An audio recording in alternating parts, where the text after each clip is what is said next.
J'ai un très grand plaisir de vous souhaiter la bienvenue au nom de Jean-Charles Froment, le directeur de Sciences Po Grenoble, ici pour les journées internationales sur l'Iran. Un sujet qui est extrêmement important en ce moment, extrêmement important pour l'actualité bien évidemment, mais également extrêmement important pour Sciences Po Grenoble, qui a, comme vous le savez, un programme de master sur différentes aires régionales, passant de l'Amérique latine par l'Europe et qui se concentre également pour le master MMO au monde méditerranéen et au Proche-Orient. Et donc pour l'IEP de Grenoble, c'est un moment très important et je suis très heureuse de vous voir aussi nombreux ici aujourd'hui.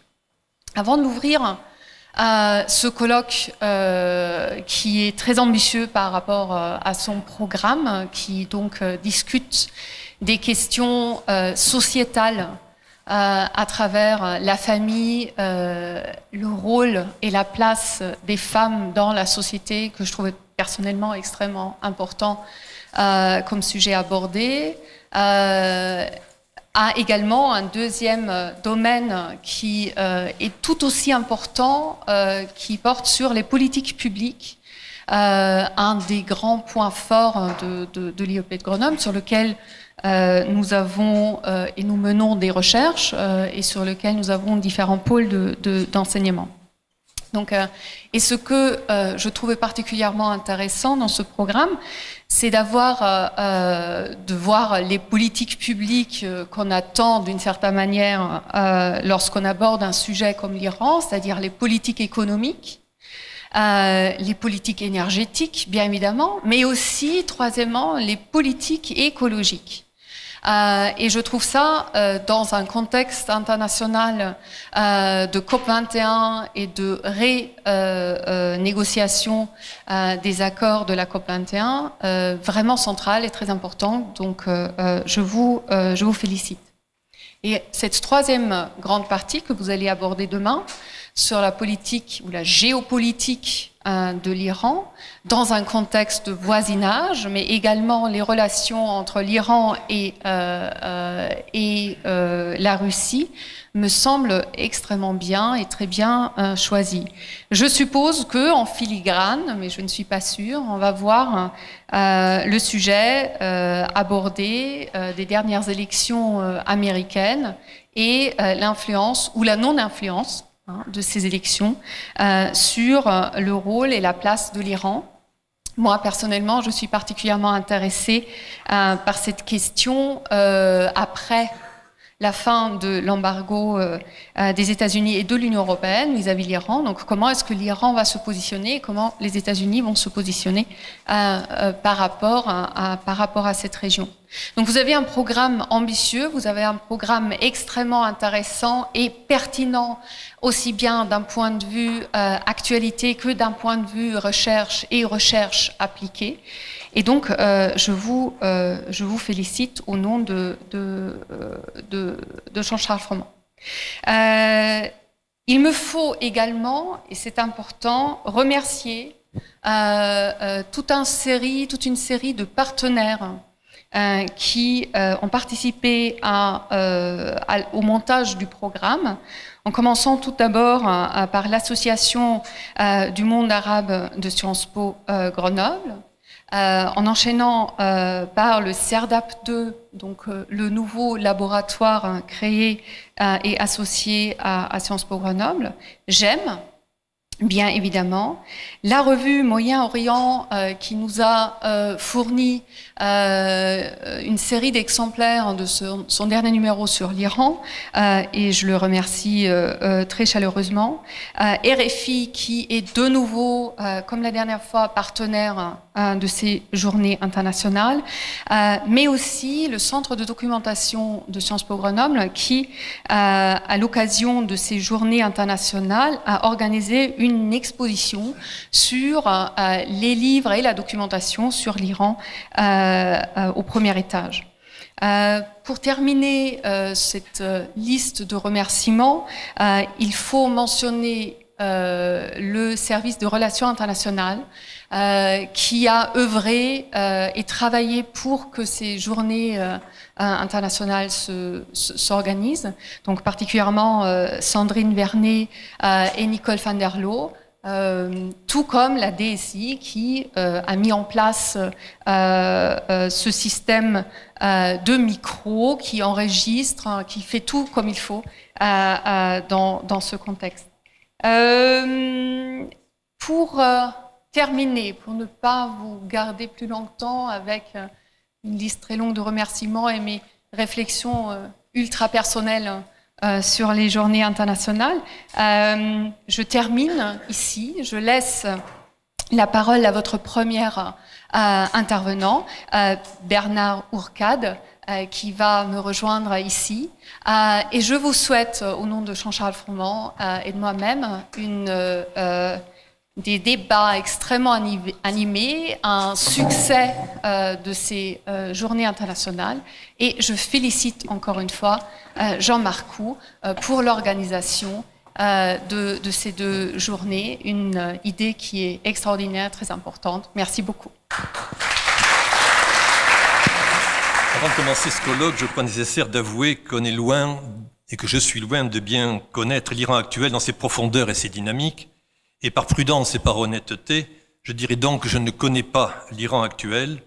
Je vais cependant essayer de poser quelques questions que j'espère pertinentes pour essayer de sortir de cette ignorance. Et on se rend compte qu'on ne connaît pas l'Iran, mais on ne connaît pas non plus les États-Unis ou la France ou d'autres pays. Donc l'Iran n'est pas pire ni meilleur que notre pays occidentaux dans ce domaine.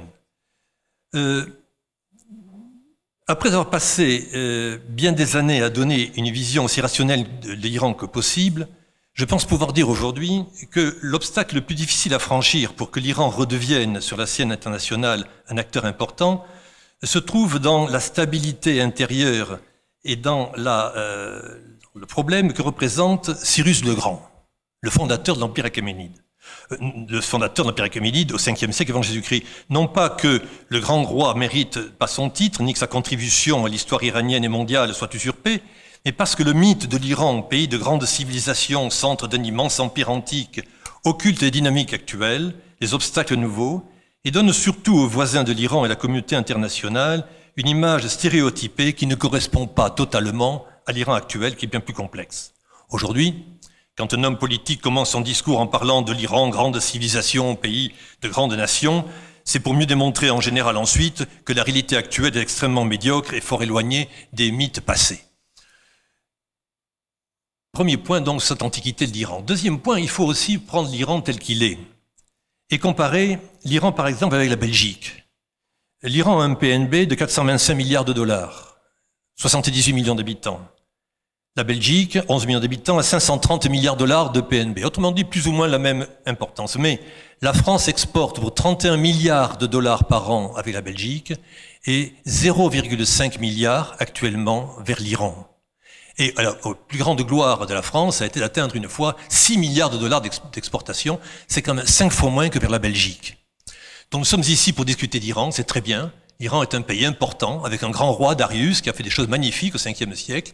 Mais l'Iran aujourd'hui, il faut le voir tel qu'il est, ni plus ni moins, ne pas l'abaisser, ne pas le surévaluer, ce serait pour lui un très mauvais cadeau.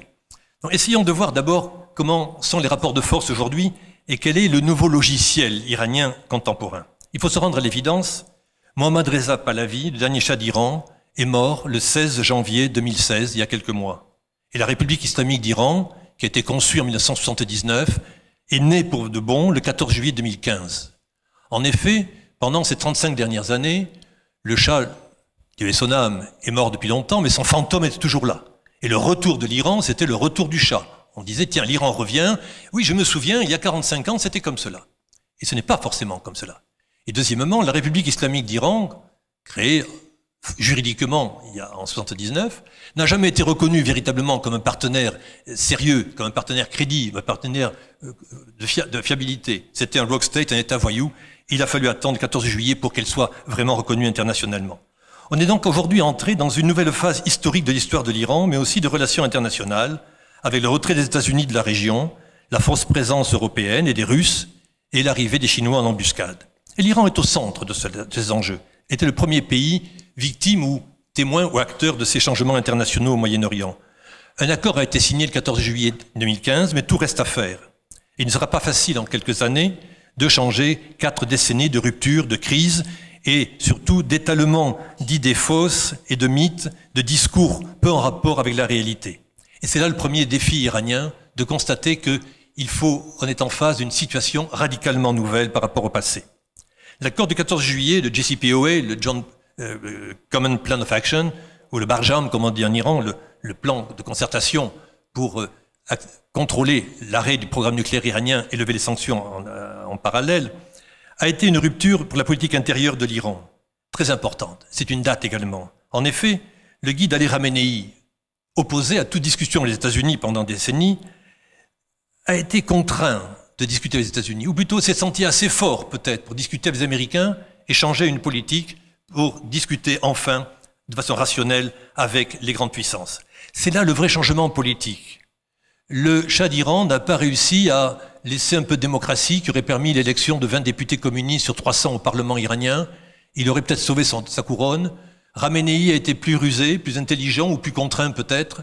Il a été contraint de négocier avec les Américains et à obtenir l'accord du 14 juillet. On a donc une garantie là de durabilité de la République islamique qui montre que dans ces 1000 contradictions, elle a finalement réussi, au moins jusqu'à maintenant, à sauver sa tête.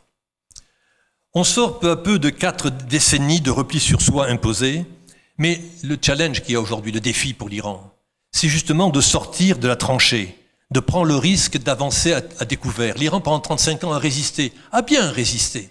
Mais aujourd'hui, il ne suffit pas de résister, de survivre, il faut vivre, il faut avancer. Et là, c'est une autre dynamique, une autre psychologie.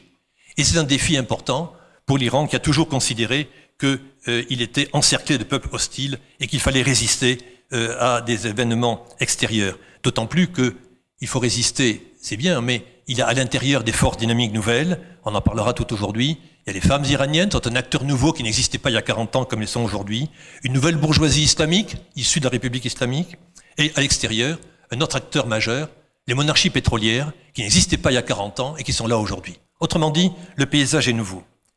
La question, ce n'est pas tellement tous les éléments intérieurs, on en discutera tout à l'heure, que le fait qu'il y ait un nouveau logiciel. Comment fonctionne tout cela? Nul ne connaît le fonctionnement de ce nouveau logiciel iranien, ni les Iraniens, ni les étrangers. On connaît les éléments qui constituent l'Iran d'aujourd'hui, mais comment tout cela s'articule dans une nouvelle logique après la mort définitive du Shah d'Iran et après l'émergence d'une république islamique nouvelle. Et on confirme en cela la situation très intéressante et passionnante de l'Iran comme laboratoire du Moyen-Orient. L'Iran, en effet, a été le premier pays à faire une révolution constitutionnelle en 1908. C'est le premier pays à avoir du pétrole et à avoir nationalisé ce pétrole, avoir bénéficié, entre guillemets, du premier coup d'État de la CIA, et d'avoir fait des réformes exceptionnelles en 1960. La révolution blanche du Shah a révolutionné l'Iran, créé une nouvelle bourgeoisie moyenne, et c'est cela d'ailleurs qui a posé sa chute 20 ans plus tard.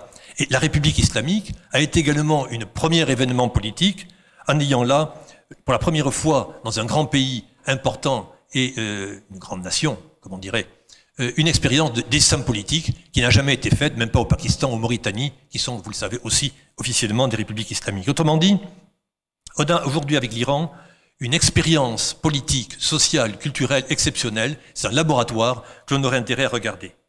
Il n'est donc pas question, et là je critique amicalement le titre de cette réunion d'aujourd'hui, il ne s'agit pas du retour de l'Iran. L'Iran d'aujourd'hui n'est pas un retour, l'Iran n'existe pas. L'Iran d'aujourd'hui n'existait pas avant, il ne revient pas. Donc c'est un Iran nouveau, c'est une renaissance d'un pays qui avait un héritage important, qui a une dynamique importante, des faits importants. Ce pays renaît, comme il est rené, il a réussi à renaître à plusieurs reprises. La question, le grand challenge est celui-là. Est-ce que l'Iran va réussir cette renaissance? Est-ce qu'il est capable de faire fonctionner à nouveau ce nouveau logiciel? Alors ce ne sera pas facile, parce que l'Iran a une identité complexe. L'identité iranienne, je le disais au début, ne se limite pas à l'héritage national ou ethnique. Les Iraniens ne sont pas des Arabes, ils ne sont pas des Turcs, ils sont quelque part entre les mondes arabes, turcs et indiens depuis toujours. Ils parlent une langue qui n'est pas la langue des voisins, ils ont une ethnicité, une culture qui n'est pas celle des voisins. Mais il faut bien dire que l'Iran, c'est aussi un pays musulman. Et l'identité de l'Iran moderne au XVIe siècle s'est faite par des princes turcs qui ont fait de l'islam chiite le cœur de la nation iranienne. Le nationalisme iranien est intimement lié au chiisme, s'opposant au sunnisme des pays voisins. Autrement dit, l'islam ne peut pas se dissocier du nationalisme iranien. Enfin, dans ce pays nationaliste et musulman, l'international est important. L'Iran étant, avec le pétrole, le pays du Moyen-Orient le premier à avoir une expérience du capitalisme international et des conséquences que ça peut avoir, et avec un pays qui a toujours été tourné vers l'extérieur, et notamment depuis une cinquantaine d'années, une bourgeoisie moyenne ouverte. Et donc, on a aujourd'hui une identité iranienne qui est pas simplement celle de la société, mais celle des gouvernements, de tout Iranien à titre personnel, et le résultat de ces rapports complexes, plus complémentaires qu'antagonisme, entre ce que j'appelle les 3 I. Le I de Iran, le I de Islam, le I de international. Ces 3 composantes, il y en a en fait des milliers de composantes dans une identité d'une nation. Mais prenons au moins ces 3. Pour ne pas dire les Iraniens sont tous modernes, tous contre la République islamique. C'est faux. Ou les Iraniens sont tous islamiques et leur seul problème, c'est la libération de Jérusalem. Ou bien de dire les Iraniens sont fondamentalement iraniens, ils n'adorent que Cyrus. La question, c'est de savoir comment ces 3 pôles, ces 3 I, de Islam, Iran et international, s'articulent de façon correcte.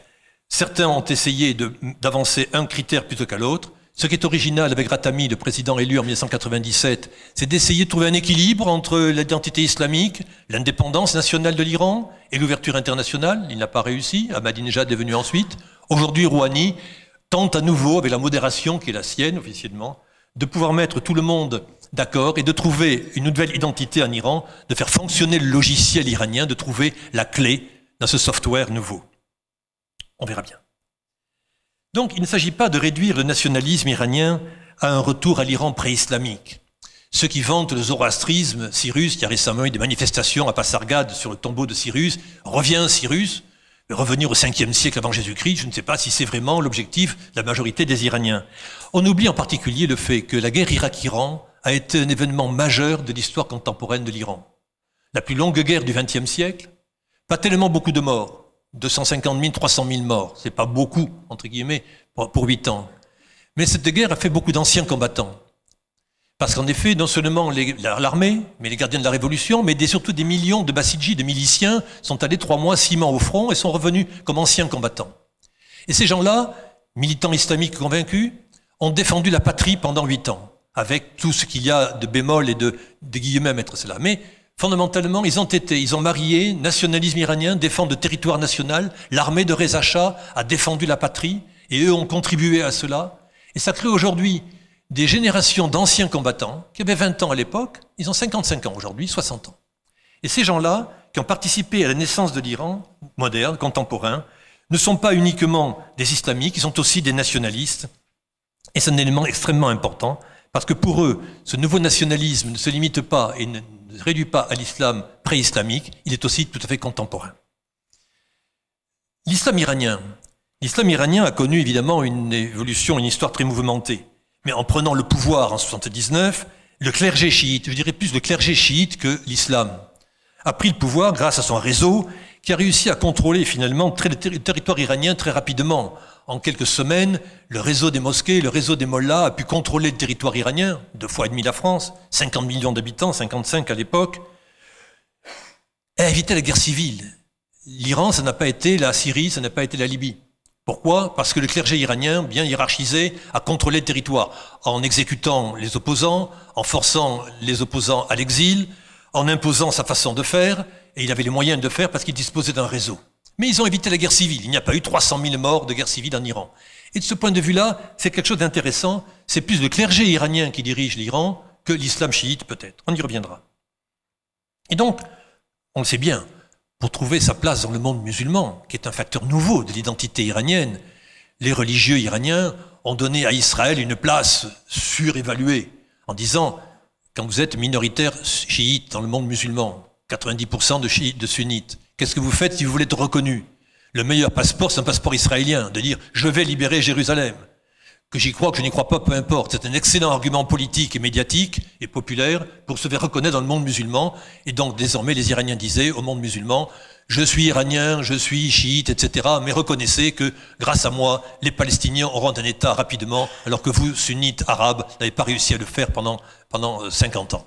Et donc, Israël a été surmédiatisé dans le système iranien. C'est une place importante, mais il faut bien voir que seule la création du Hezbollah, et c'est très important, est un élément essentiel de cette politique islamique de l'Iran. Mais le Hezbollah, c'est le seul exemple de succès de l'Iran international, un vrai succès, mais qui est un succès dans le cadre du Liban, peut-être plus que dans le cadre islamique. Enfin, la religion stricto sensu a eu une place essentielle dans les médias, dans la culture, dans le contrôle de l'espace public, le contrôle des femmes, mais beaucoup moins finalement dans la gestion politique de l'économie iranienne ou de la politique internationale. Est-ce que vraiment c'est l'islam qui a géré, qui a été la ligne de conduite du gouvernement iranien depuis 37 ans?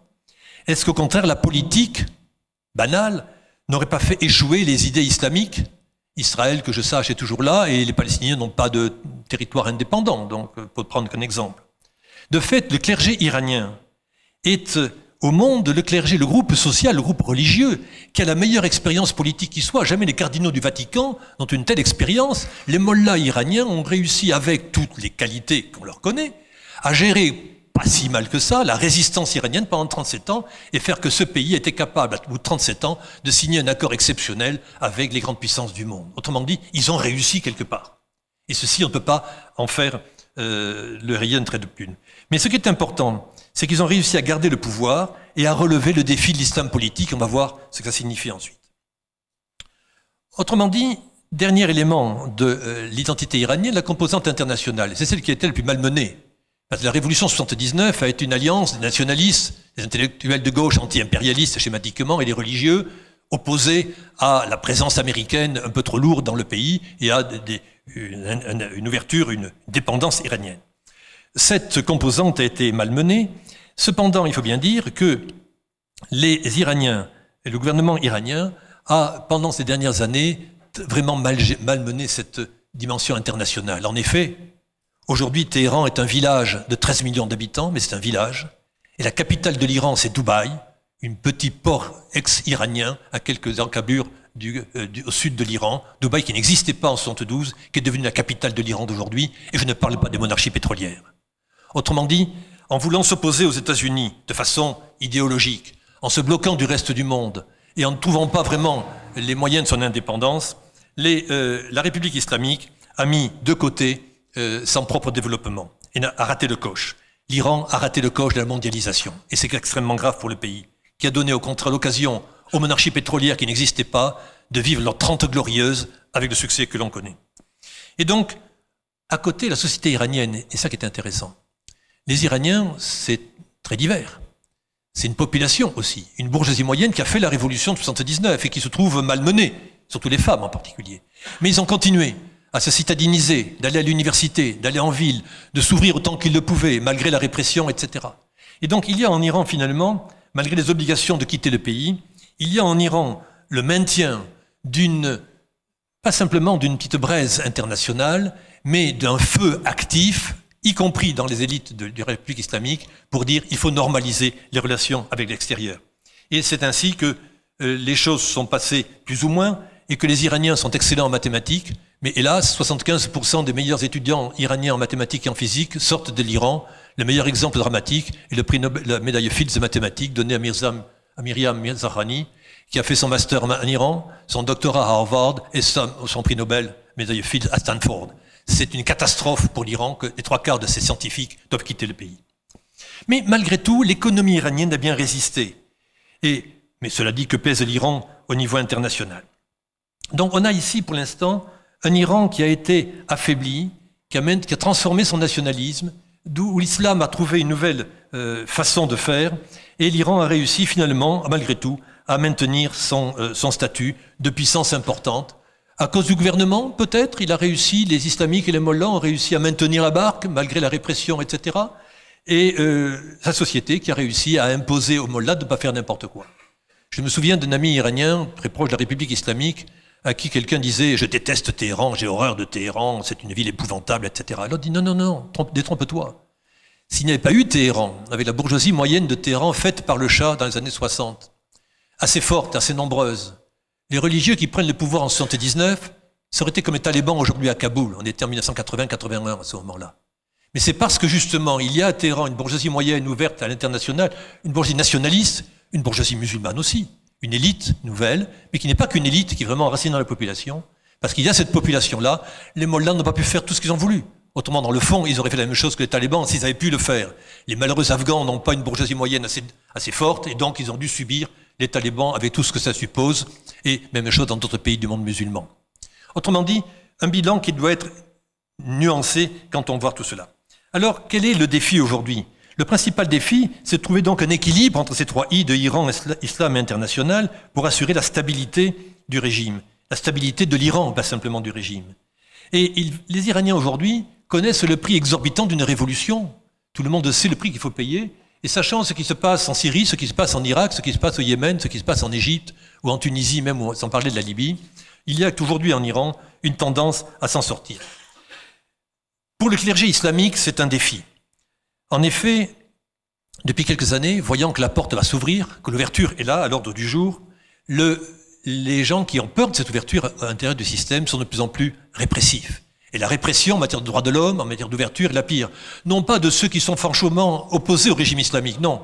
De ceux qui considèrent que le régime islamique, ma foi, il est là, il n'y a pas question d'en changer, mais qui s'est trouvé un compromis entre la République islamique et les États-Unis. Et tous les binationaux, à commencer les Irano-Américains qui ont tenté d'être les go-between dans ces négociations pour préparer l'opinion américaine à ouvrir vers l'Iran, sont eux qui sont la cible actuellement des procureurs de la République iraniens et qui sont en prison. Autrement dit, il y a un élément important là de bagarre qui se passe. Et donc la République islamique essaie de résister. Et le guide l'a très justement dit. Le guide a dit, pour faire le futur plan quinquennal iranien, il faut trois excellences. Il faut être excellent en matière de résistance. Résistance économique, politique, culturelle. Mais il faut être aussi, c'est la première, résistance nationale. Deuxième résistance, il faut être excellent du point de vue technologique et scientifique. Ouverture internationale. Troisième excellence islamique, bien évidemment. Non, le guide, on ne s'est pas téléphoné, mais reprenez ces mêmes trois pôles d'Iran, islam et international, pour lutter, dans ce point de vue, contre l'agression internationale, l'agression culturelle internationale. Et donc finalement, les élites aujourd'hui en Iran ont une expérience très médiocre de la mondialisation, et l'enjeu va être là.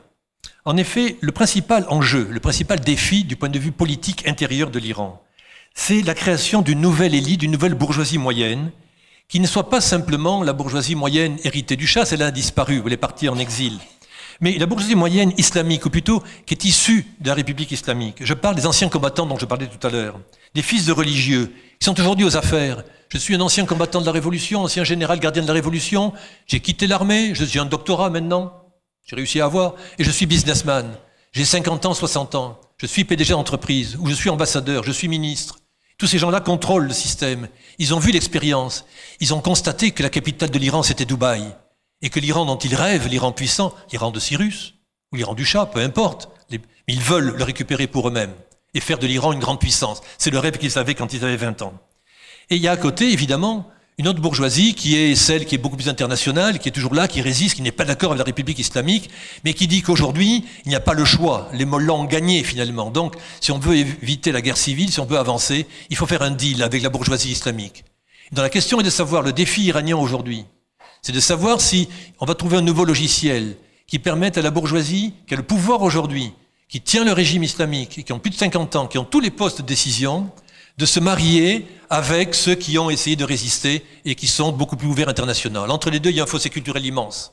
Le challenge, il est là. Le défi, il est là. Est-ce qu'autour du nationalisme, et c'est important, pour faire de l'Iran à nouveau une grande puissance, il y aura un cessez-le-feu entre ces deux bourgeoisies-là qui constituent la bourgeoisie iranienne d'aujourd'hui et dans laquelle les femmes ont un rôle important, pas les jeunes. Les jeunes, vous le savez, sont très peu nombreux en Iran depuis. Les moins de 20 ans sont peu nombreux. Marie l'a dit, en parlera tout à l'heure. Mais les gens qui ont entre 25 et 45 ans, qui font vivre l'Iran d'aujourd'hui, et ceux qui contrôlent le pouvoir. Il y aura un mariage entre eux ou pas. Donc c'est un défi extrêmement important pour dire à ceux qui disent dans certains pays musulmans la solution c'est l'islam, ils peuvent dire eux écoutez la solution c'est l'islam mais il y a aussi d'autres solutions. Et moi, Iranien, je puis vous dire que la solution ce n'est pas que l'islam. Et donc l'Iran est le seul pays moderne, le seul pays important qui a fait l'expérience de l'islam politique et qui peut dire bon voilà l'islam c'est extraordinaire, c'est un moyen exceptionnel mais regardez mon expérience, moi, Iranien. J'ai fait la révolution contre le Shah en 70, 79, pour l'indépendance, la liberté, la République islamique. Indépendance, je signe. Liberté, je signe. République, je signe. Islamique, bon, on peut discuter. Et donc là, de savoir s'il y aura à nouveau un consensus. Autrement dit, cette idée du nouveau logiciel, elle touche aujourd'hui à son terme, parce que la signature de l'accord sur le nucléaire met l'Iran au pied du mur. La République islamique n'a pas le choix. Il faut qu'elle respecte l'accord sur le nucléaire et qu'elle accepte malgré tout l'arrivée des compagnies internationales en Iran, avec tout ce que cela suppose. L'ouverture est obligatoire si la République islamique ne veut pas devenir l'Afghanistan. Et donc tout le monde est pris au piège de cette avancée. Et donc, avec ce qui se passe à l'extérieur, il y a aujourd'hui une obligation d'entrer dans une nouvelle phase de l'histoire de l'Iran. Et l'enjeu, le défi, il est de retrouver une société iranienne dynamique qui avait réussi à soutenir le Shah dans les années 60 pour réussir à transformer l'Iran, qui était un pays arriéré. Unanimité qui s'est retrouvée, consensus qui s'est trouvé en 79, faire tomber le régime islamique, le régime du Shah, et tenter autre chose. Ça a donné ce que ça a donné, pas forcément un échec, mais une expérience originale. Et aujourd'hui, il y a une nouvelle expérience qui est en route. Et on va arriver à l'international maintenant. La vraie menace iranienne n'est pas celle de l'Iran islamique, peut-être, mais c'est la menace de l'Iran aujourd'hui, pays tranquille, pays pacifique, pays où les femmes prennent une place importante, pays qui n'a pas d'ambition impérialiste, mais qui veut trouver toute sa place, et de façon stable et durable. Là, vraiment, on a un nouvel Iran qui est là, et si j'étais saoudien, ou qatari, ou bahreïni, j'aurais quelques craintes à avoir, non pas d'être dévoré par l'Iran, mais de constater que moi, qui pendant 30 ans ai vécu des années glorieuses, parce que l'Iran n'était pas là, il faut aujourd'hui aussi que je change de logiciel. Donc, que sont les défis aujourd'hui internationaux? Le problème, d'abord, il est psychologique. Il est psychologique parce que, quand on parle de l'Iran, immédiatement, pourquoi tant de haine, tant d'aversion de l'Iran physique de la part d'hommes politiques, de gens à qui on parle, qui disent, des conférences sur l'Iran, les gens me disent, monsieur, est-ce que vous pensez qu'on peut aller en Iran, on ne se fait pas agresser au coin des rues, on ne se fait pas matraquer par les gens, que ces femmes en tchador vous tombent pas dessus au coin des rues. Bon, il y a toute une histoire, toute une mythologie de l'Iran islamique aussi négative et stupide que la mythologie idéalisée de l'Iran du Shah ou de celui de Darius. Il faut regarder les choses réellement. Et ce problème psychologique, ce rejet de la révolution islamique est extrêmement important. Pourquoi? Parce qu'effectivement, en 1979, il y a eu la création de la menace iranienne. Mais qu'était-ce la menace iranienne? La menace de Khomeini, un type surprenant qu'on ne connaissait pas, avec une barbe, un turban sur la tête, qui dit l'islam, et des millions de gens le suivent. Était-ce vraiment ça, la menace iranienne? Regardons ce que c'est aujourd'hui. Cette révolution de 78-79, l'Iran était le pays qui était le rempart des Occidentaux pour protéger le pétrole du Golfe Persique contre l'URSS. En quelques jours, le Shah disparaît, il s'effondre complètement, l'armée américaine quitte l'Iran, et donc l'URSS est prête à envoyer ses chars d'assaut pour prendre le pétrole du Golfe Persique en 8 jours. Et pour tout le monde, la révolution islamique d'Iran était d'abord une révolution bolchevique, confirmée par le fait que les soviétiques envahissent l'Afghanistan quelques mois plus tard. Donc le plan est clair, c'est une menace. La menace iranienne, c'est l'avant-goût d'une entrée de l'URSS vers le Golfe Persique, qui n'a pas réussi à faire depuis Pierre le Grand. Ça y est, c'est fait. La vraie menace. Deuxième menace importante, le Shah d'Iran, monarque, prestigieux. C'est une république. Le peuple prend le pouvoir.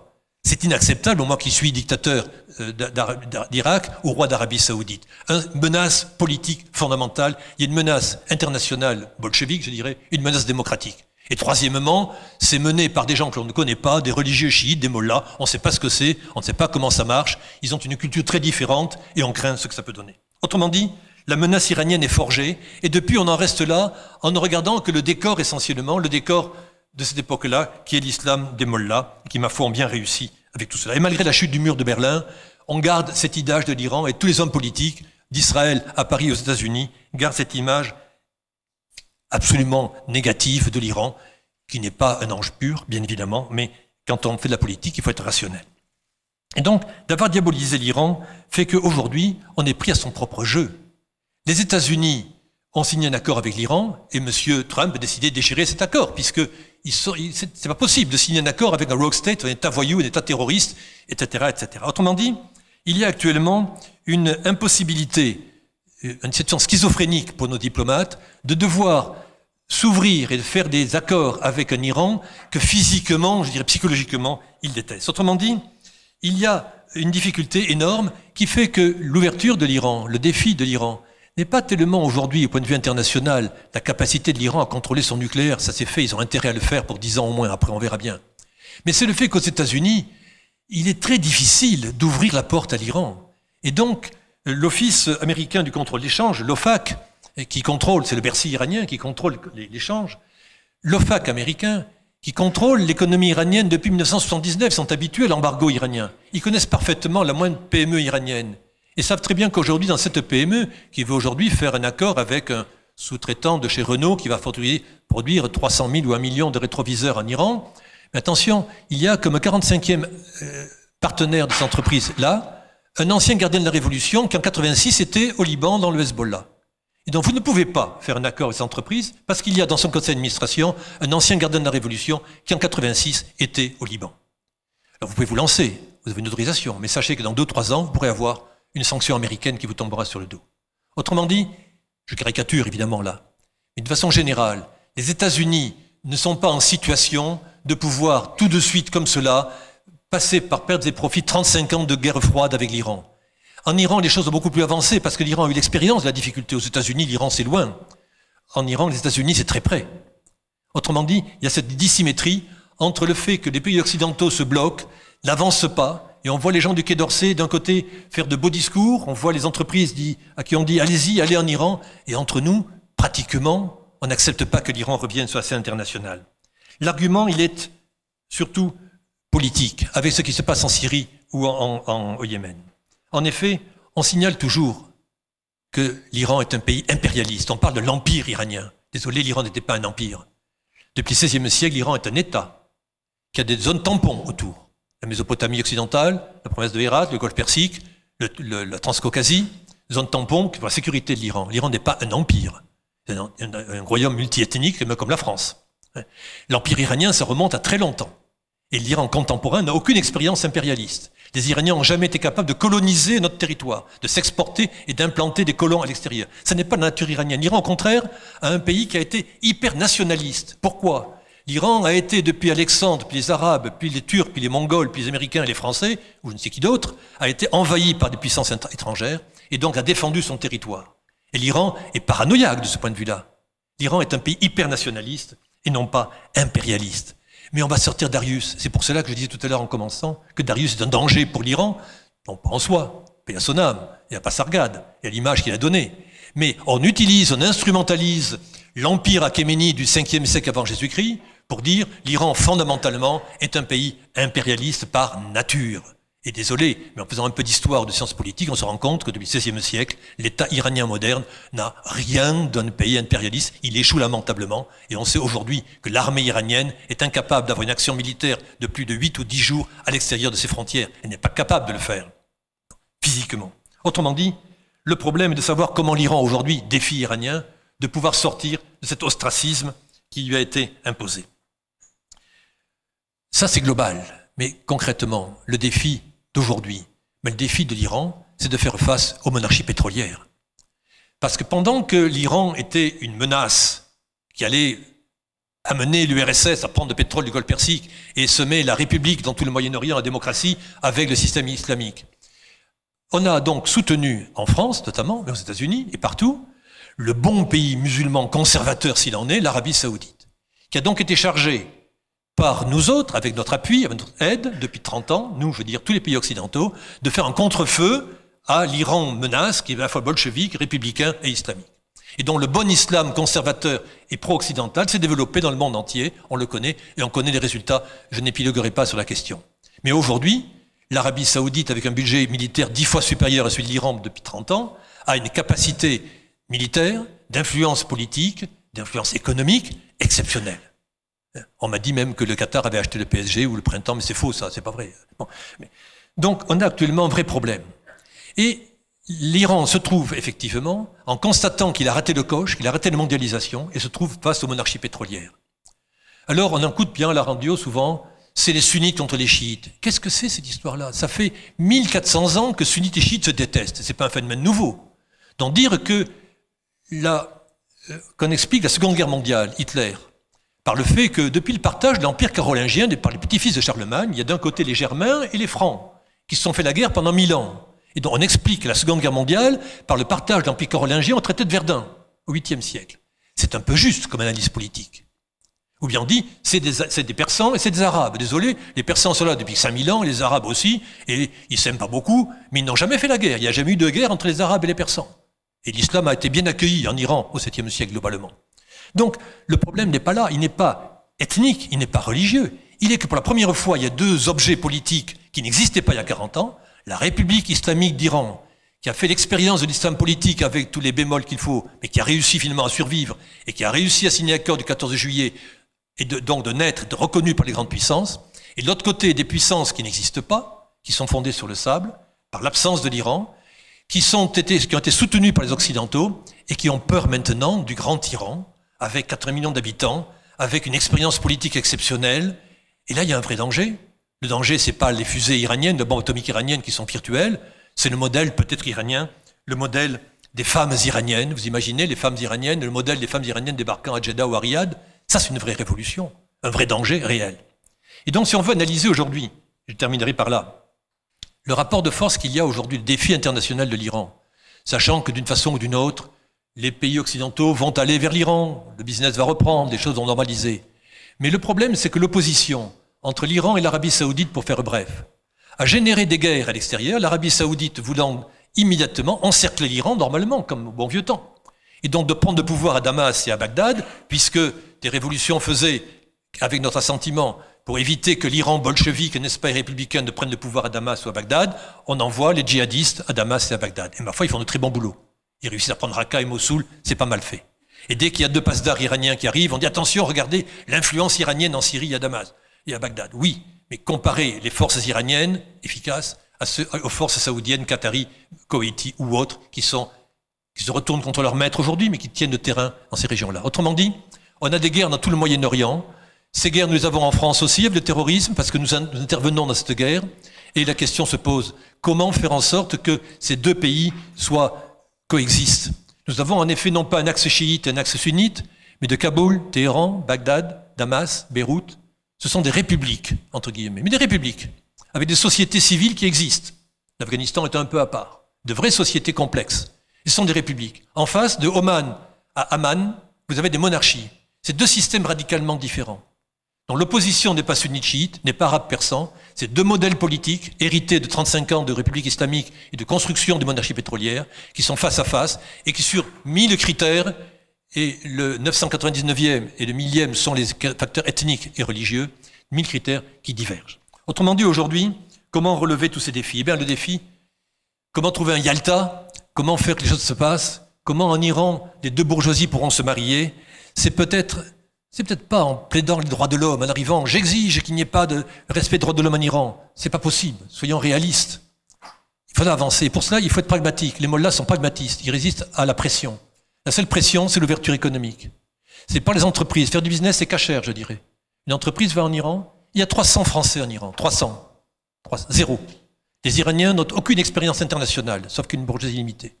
Et donc l'enjeu est que, de façon respectueuse, on n'est plus autant de l'impérialisme américain, on n'est plus autant des néoconservateurs américains qui disent « on vous bombarde pour apporter la démocratie ». C'est pas comme ça que ça passe. Et l'expérience iranienne a été 35 ans de résistance et à la fin, ils négocient avec les Américains, les Chinois, les Français, les Russes et les autres. Et donc, c'est lentement, en respectant l'identité iranienne, nationale, islamique et internationale, que l'on peut avancer. Et je dirais, c'est par l'économie, par la science, par les échanges scientifiques, pas culturels, pas échanger des slogans sur le droit de l'homme islamique. Ça ne passera jamais. C'est utopique, c'est naïf. Avançons pour qu'effectivement, il y ait une réintégration de l'Iran dans le monde international. Et donc, il faut faire l'expérience de l'Iran. L'Iran n'a aucune expérience internationale aujourd'hui, sauf une petite élite. Quand vous voyez aujourd'hui des ambassadeurs iraniens, des ministres iraniens qui débarquent, excusez-moi, mais ils sont loin des élites internationales. Et quand vous voyez un diplomate français ou anglais ou allemand débarquer en Iran, ils sont également très exotiques. Ils ne savent pas parler à la population iranienne et aux élites iraniennes. Il faut donc faire l'expérience de l'Iran. Nous n'avons aucune expérience de l'Iran. Je commençais par là, je ne connais pas l'Iran d'aujourd'hui. Et personne ne le connaît, parce que je le connais livresquement, je n'ai pas l'expérience profonde. Il faudrait que des jeunes chercheurs par centaines, des profs par centaines, connaissent l'Iran, ses rouages, pour pouvoir enfin travailler et savoir le pays qui est en face, qui est-il, qu'est-ce qu'on peut faire ensemble. Et c'est là un défi majeur L'Iran, en effet, est un pays indépendant, traumatisé par 37 ans de crise et 1000 ans de sentiment d'être encerclé. Aujourd'hui, en fait, cette arrogance iranienne se traduit par une crainte de l'ouverture. Les religieux veulent garder leur pouvoir, c'est normal. Mais aujourd'hui, il y a un nouveau logiciel que personne ne connaît, ni iranien, ni les Européens. Donc il faut aller en Iran très vite, il faut se hâter en Iran, mais se hâter lentement. Merci de votre attention.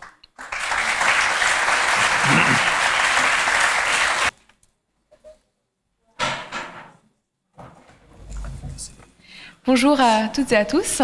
Je voudrais commencer par remercier nos intervenantes et nos intervenants d'être présents pour cette première session qui porte donc sur la société. On l'a qualifiée de on a appelé cette session République islamique et société iranienne au sortir de l'isolement. L'idée étant, comme vous l'avez compris, de s'intéresser aux dynamiques sociales de l'Iran et de ne pas peut-être uniquement percevoir l'Iran de l'extérieur comme une menace, mais aussi de l'intérieur dans sa complexité et dans les mutations qu'elle connaît actuellement. Donc nous avons 4 intervenants qui sont issus de disciplines différentes. Donc c'est une session interdisciplinaire. Je vais leur donner la parole, en fait. Enfin, on va leur donner la parole, Pierre Micheletti et moi, les uns après les autres, et on prendra les paroles, les remarques, les questions à la fin. Donc je vais tout de suite commencer par présenter notre premier intervenant, Clément Terme, qui nous vient de Manama, à Bahreïn, où il est désormais basé à l'International Institute for Strategic Studies, et il me semble qu'il dirige ou supervise le programme de recherche sur l'Iran. Dans donc ce bureau de Manama. Il est docteur en histoire contemporaine et en sociologie, et si vous voulez lire sa thèse, elle a été publiée aux presses universitaires de France, et sous le titre « Les relations entre Téhéran et Moscou depuis 1979 », et son intervention aujourd'hui porte sur la nouvelle vie politique iranienne à l'ère Rouhani. Voilà, merci. Merci Claire. Juste avant de laisser la parole à Monsieur Terne, situer mon rôle qui va être celui du mauvais rôle, justement, puisque avec leur accord, j'ai demandé à nos 4 intervenants, compte tenu du petit retard déjà acquis, d'essayer de faire une intervention chacun d'entre eux sur 15 minutes, et donc je serai le gardien du temps, avec comme préoccupation d'essayer de ménager un temps d'échange avec vous tous conséquent, qui permette que vous reveniez autant que de besoin sur certains aspects de leurs interventions, et puis d'être courtois par rapport aux participants de la deuxième table ronde. Donc ce rôle de vilain petit canard, je le ferai de façon très amicale, mais très convaincue, vous l'avez compris. Et quand ce petit bulletin circulera à l'estrade, ça sera mauvais signe pour leur destinataire. Voilà, merci Monsieur Terne, et à vous de prendre la parole. Merci beaucoup, Monsieur le Président. Donc, je voudrais commencer, comme Monsieur Ourcade, par poser une question sur le débat, en fait, qui nous réunit aujourd'hui sur l'avenir de l'Iran. Donc, je voudrais commencer par une citation du sénateur Afrasiab Ratak, qui n'est pas iranien, mais qui est pakistanais, et qui parle du Pakistan. Il dit « Le véritable combat est entre une vision d'un Pakistan pacifique, fédéral, démocratique, se focalisant sur le développement socio-économique, et celui d'un pays où l'État profond est dominé par les services de sécurité, un régime politique autoritaire, avec un extrémisme très répandu et une politique étrangère aventuriste. » Donc, comme vous le voyez, cette question qui se pose aujourd'hui au Pakistan, pour des raisons différentes, se pose également aussi en Iran. Pour la question du titre de mon intervention sur la nouvelle vie politique iranienne, on peut s'interroger de savoir s'il s'agit d'une nouvelle politique ou d'une nouvelle perception de l'Iran en Occident. Donc je vais essayer de montrer au cours de mon intervention les éléments de continuité, les éléments de rupture après l'élection de Hassan Rouhani. Donc il y a ce débat en Iran, j'ai mentionné à propos du Pakistan, sur le rôle de l'État profond et des services de sécurité depuis 2009 et la répression du mouvement vert qui a été quand même une rupture après la révolution de 79. Pour la première fois, des Iraniens sont descendus dans la rue pour contester la légitimité du système politique. Donc les chercheurs en sciences politiques proposent différentes grilles de lecture. Donc il y a différentes conceptualisations du système politique iranien. Pour Saïd Amir Arjomand, il s'agit d'une monarchie cléricale. Donc on voit qu'il n'y a pas forcément une rupture par rapport au roi en face également, parce que le guide, surtout depuis le mouvement vert, et notamment son bureau, peut être comparé par exemple au roi du Maroc et à son bureau, vu qu'il est vraiment l'entité, l'institution qui devient le repère, même pour les investisseurs qui souhaitent aller en Iran aujourd'hui. tout le monde passe par le bureau du guide. C'est là où se trouve le pouvoir réel aujourd'hui dans la République islamique d'Iran. Yann Richard propose dans le dernier numéro de la revue Moyen-Orient consacré à l'Iran le terme qui est intéressant de monarchie parlementaire milicienne, pour insister sur la spécificité du rôle des gardiens de la révolution et du Basij, donc les mobilisés. D'autres ont conceptualisé l'État iranien comme totalitaire, en comparant avec les années 30, etc. Mais là, la limite, c'est ce qui a été montré précédemment, c'est l'autonomie de la société, puisque l'État a échoué. Il y avait une ambition, Bernard l'a rappelé, de faire de l'Iran les talibans, parmi les mollahs, parmi certains mollahs, en tout cas au moment de 79, mais cette bourgeoisie iranienne a résisté, et du coup, la rupture entre l'État et la société, qui est partielle, et là on rejoint les thèses de Farhad Khosrow-Kavar sur l'État total. Et le fait que dans un État pétrolier, la question de la rente, et c'est là qu'il y a une différence avec le Pakistan qui est fondamentale, le fait que l'Iran est un État pétrolier qui peut dans une certaine mesure façonner la société à son image. Et c'est là un élément intéressant et qui limite aussi les possibilités d'avoir une transition et une véritable nouvelle vie politique iranienne, comme l'indique le titre de ma perception. Donc dans la continuité, les élections de 2013, et là je parle sous le contrôle de ma voisine, sur les fraudes. Donc là, il y a quand même une dimension aussi qui existe dans les élections en Iran de manière continue. L'effet de surprise. Donc autant Ahmadinejad était une surprise en 2005, Rouhani était aussi une surprise en 2013.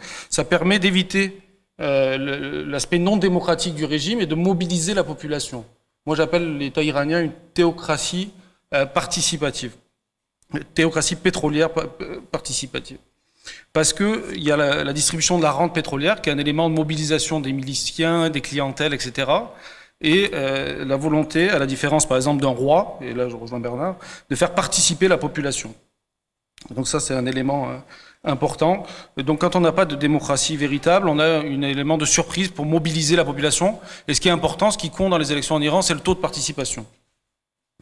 La dimension sécuritaire perdure, parce que Rouhani n'a pas de contrôle sur les services de sécurité et l'État profond. Donc ça explique les arrestations d'Irano-Américains qui se rendent en Iran pour aider leur pays, qui se retrouvent en prison. Donc là, on voit le conflit, si vous voulez, entre le régime et la nation. Ensuite, la corruption et la mauvaise gestion, malheureusement, ont continué. On va le voir, je pense, dans l'intervention sur l'environnement. On disait à l'époque d'Ahmadinejad que c'était parce que on raffinait le pétrole dans les industries pétrochimiques en Iran que le taux de pollution était si élevé en Iran. On voit qu'aujourd'hui, l'Iran n'importe toujours pas du pétrole raffiné et continue à polluer et à développer le climat difficile à Téhéran aujourd'hui. Et ces jours-ci, les écoles ont fermé. Donc la mauvaise gestion, malheureusement, continue. Et la surreprésentation du facteur américain aussi.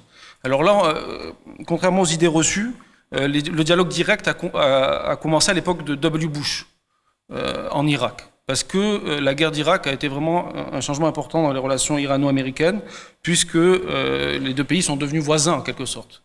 Et donc, par réalisme politique, les deux côtés se sont parlé dès l'époque de Bush, en 2008. Le premier canal de discussion s'est ouvert et c'est à ce moment-là que les républicains ont abandonné la politique de changement de régime contre l'Iran.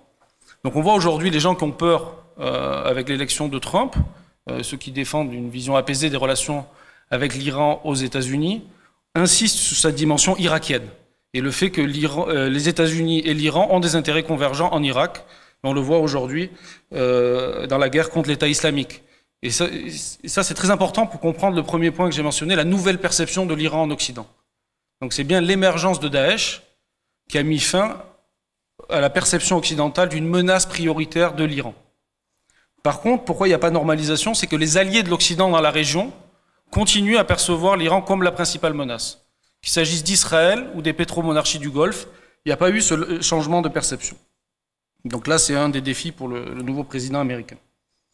D'accorder sa volonté de faire participer l'Iran dans la lutte contre Daesh et d'un autre côté de satisfaire les clients de l'Occident, les pétromonarchies du Golfe et Israël.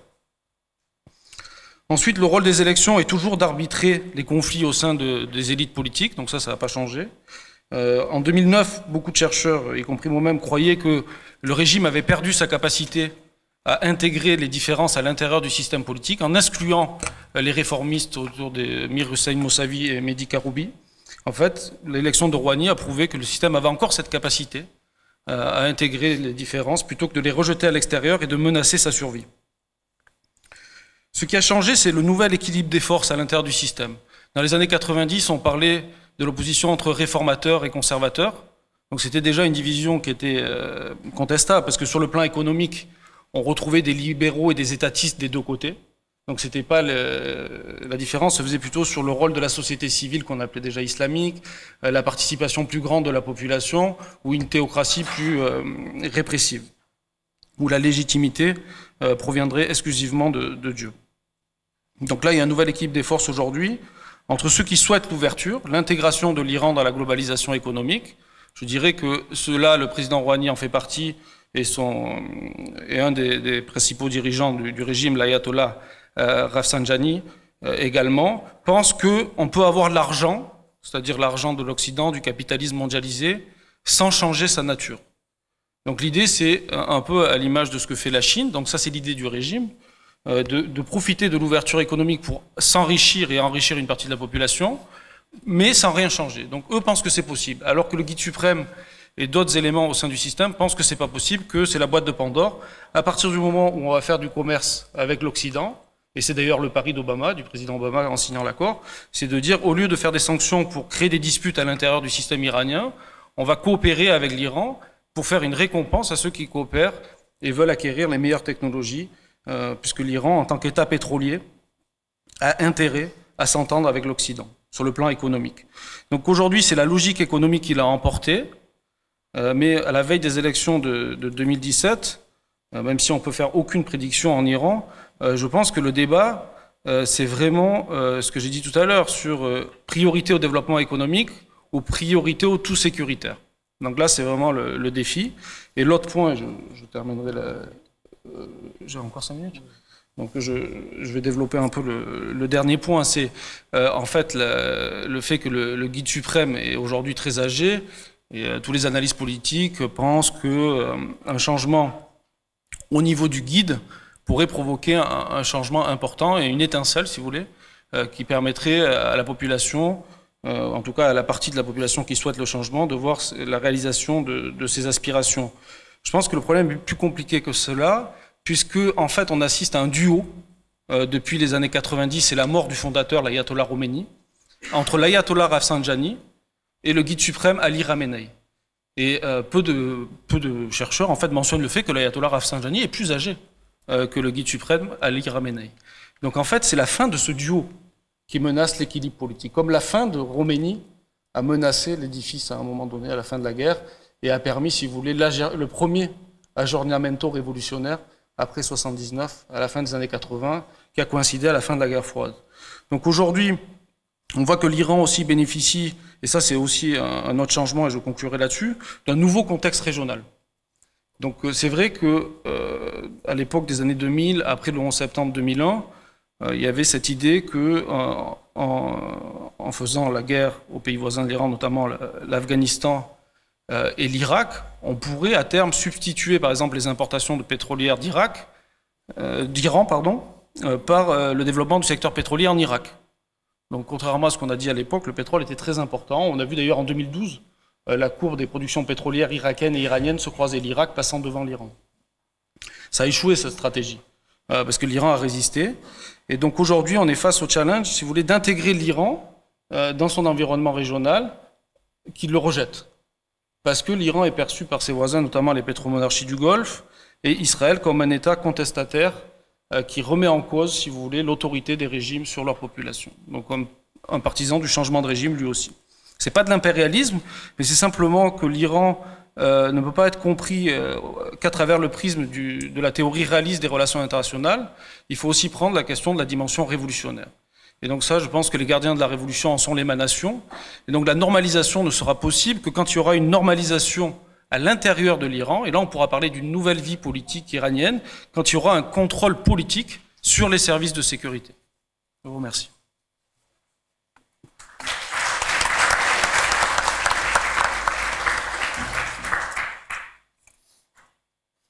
Merci et bravo pour cette ponctualité, cette gestion exemplaire du temps qui nous permet de ne pas être trop pressée. La deuxième intervenante est Marie Ladier-Fouladi. Elle est sociodémographe, directrice de recherche au CNRS, au laboratoire Centre Population et Développement de l'Université Paris-Descartes. Et elle a publié nombre de travaux sur l'évolution démographique et la transformation sociopolitique de l'Iran, notamment un livre que je vous conseille qui s'appelle Iran, un monde de paradoxes, qui est une bonne introduction à l'Iran, et donc divers travaux portant également sur la famille, la jeunesse iranienne. Et c'est là-dessus que je crois elle va intervenir aujourd'hui à travers donc une communication sur la nouvelle famille iranienne. Merci beaucoup. Merci. Juste une correction, parce que j'ai quitté le CEPED en 2012. Maintenant, je suis à l'Institut interdisciplinaire d'anthropologie du contemporain et mon équipe s'appelle TRAM, Transformation radicale des mondes contemporains, à l'OHSS. Alors, puisque j'ai juste 15 minutes, je dois aller assez rapidement sur le vif du sujet. Simplement, je vous rappelle qu'en fait, depuis l'instauration de la République islamique en Iran en 1979, la famille iranienne a connu une transformation radicale. Elle est passée d'un modèle traditionnel patriarcal au modèle que l'on peut qualifier, pour aller vite, de moderne. C'est l'œuvre plutôt de la révolution iranienne et pas l'œuvre de la République islamique.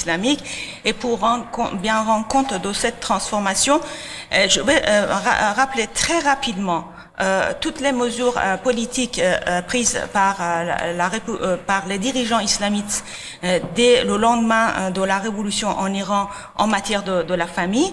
Ensuite, je vais vous rappeler encore très rapidement l'évolution les transformations de la famille, les relations intergénérationnelles et le rôle qu'ont joué les femmes et notamment les jeunes au sein de la famille, pour après vous présenter la nouvelle famille iranienne aujourd'hui et l'ensemble des politiques nouvelles prises à leur rencontre par le guide suprême Khamenei. Alors, je vais très rapidement rappeler qu'à peine deux semaines après l'arrivée au pouvoir, le clergé chiite, les islamistes, ont changé l'âge minimum légal au mariage.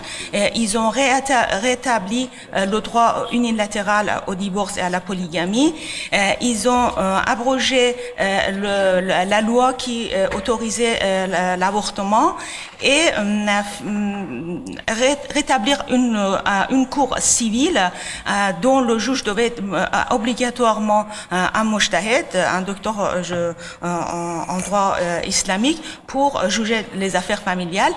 Et puis après, ils ont également mis fin à la campagne de limitation de naissance en Iran, sans interdire l'usage des contraceptifs. Je dois rappeler qu'en fait, l'islam n'est pas contre l'usage des contraceptifs, et Khomeini, par une fatwa d'ailleurs en 1979, a bien autorisé l'usage des contraceptifs. Donc, du coup, il y avait les centres de planification familiale qui continuaient à distribuer gratuitement les moyens contraceptifs, mais d'autre part, cette action n'était pas du tout accompagnée d'une campagne de limitation des naissances, parce que la République islamique, à cette période-là, n'avait pas défini une politique démographique néo-malthusienne. Alors, je vais voir maintenant comment ça se passe en dépit d'un contexte donc juridique et politique au sein de familles. Alors, évidemment, on ne peut pas s'empêcher de penser que cette tentative de la République islamique pour réislamiser les lois entraînait effectivement la relégitimation des traditions ancestrales de la domination masculine. Alors, la cible principale semblait être plutôt les femmes. En fait, il me semblait que les dirigeants cherchaient en fait à les confiner dans des fonctions naturelles entre guillemets, de reproduction et de gestion du foyer, et les excluant de la sphère sociale, de travail et en particulier de la sphère politique. Mais les femmes iraniennes qui avaient, notamment parmi les jeunes générations, qui avaient massivement participé aux journées révolutionnaires de 1978 et 79, n'étaient pas nullement disposées à le laisser faire, et donc on commençait à réagir par rapport à l'ensemble de ces injonctions religieuses et politiques de la part du gouvernement islamique. Et c'est par le contrôle de leur fécondité qu'elles ont commencé à répondre. Je rappelle qu'en fait, à la veille de la révolution, l'Iran, chaque femme mettait en moyenne au monde 7 enfants, et les femmes iraniennes, après la révolution, et très paradoxalement, commencent à contrôler leur fécondité, de sorte qu'en 1986, donc sous la République islamique, et en dépit de l'ensemble de ces lois que je vous ai énumérées, commence à baisser, et la fécondité passe de 6,4 enfants en 1986 à 2 enfants en 2000, en moyenne par femme. C'est-à-dire une baisse de 70% en l'espace de 15 ans. C'est une baisse parmi les plus rapides dans l'histoire. Et aujourd'hui, en fait, en 2013, jusqu'à l'année que les statistiques permettent de savoir, chaque femme iranienne met au monde en moyenne 1,9 enfants. C'est-à-dire qu'on fait moins d'enfants en Iran qu'en France. Alors, plusieurs facteurs pour expliquer ces phénomènes, cette transformation radicale, à savoir la hausse de l'âge au premier mariage des femmes, alors que, je vous rappelle, l'âge minimum légal au mariage avait été baissé par la République islamique à l'âge pubertaire.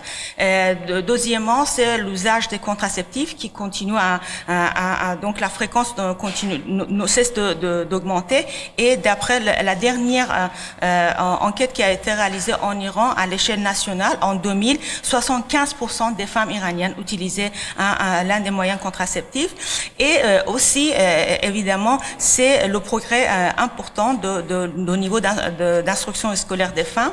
Je vous rappelle qu'à la veille de la Révolution, seulement 28% des femmes âgées de 15-49 ans étaient alphabétisées et ne fréquentaient l'école que peut-être en moyenne à peu près 2 ans. Et en 2006, cette proportion a atteint plus de 87%, et la durée moyenne de scolarité des femmes arrive à peine à peu près à 9 ans. Alors donc, avec la réduction de avec la baisse de la fécondité, on arrive à logiquement à une réduction de la taille de la famille, et partout ailleurs, on a observé qu'en fait, ce phénomène amène à un changement de rapport entre les membres de la famille. Et en Iran, ce qui est intéressant, c'est qu'en fait, ce changement veut dire qu'en fait, la fin de l'ordre patriarcal qui prédominait très longtemps la famille iranienne, l'ordre patriarcal pour encore schématiser, je peux définir comme la traditionnelle hégémonie de l'âge et du sexe masculin dans l'espace familial. Alors, donc, avec cette transformation qui se sont produites en fait dans un laps de temps à peu près une vingtaine d'années après l'instauration de la République islamique, nous pouvons légitimement penser qu'en fait la famille constitue le lieu où les femmes ont réussi à ébranler l'ordre patriarcal et par là même à équilibrer les rapports de genre. Et surtout au sein de la famille, ce que je note, c'est effectivement l'établissement d'un nouveau rapport qui est très loin de cette tradition patriarcale, obéissance et soumission au père comme chef de la famille, et qu'en fait c'est le dialogue qui s'installe aussi bien entre époux qu'entre parents et enfants. Alors cela m'amène en fait à cette en fait à la question principale sur la nouvelle famille iranienne, parce que en fait ce qu'on a vu s'est produit au niveau des familles en Iran, et ça il faut préciser qu'en fait c'est l'ensemble du pays. C'est en fait cette transformation touche l'ensemble des pays, aussi bien dans les zones rurales ou dans les zones urbaines. On voit cette transformation. C'est qu'en fait effectivement les dirigeants iraniens avaient échoué en fait dans leur projet d'instaurer une famille sous le modèle plutôt islamique, qui était plutôt une famille avec beaucoup d'enfants, au sein de laquelle la femme se trouvait dans une position de subordination et d'infériorité. Alors, d'après le recensement de 2011, les dernières statistiques qui existent, le modèle familial dominant en Iran est la famille nucléaire. Alors, selon les résultats de ce recensement, 60% des ménages recensés étaient constitués des familles nucléaires complètes, c'est-à-dire des époux avec les enfants célibataires.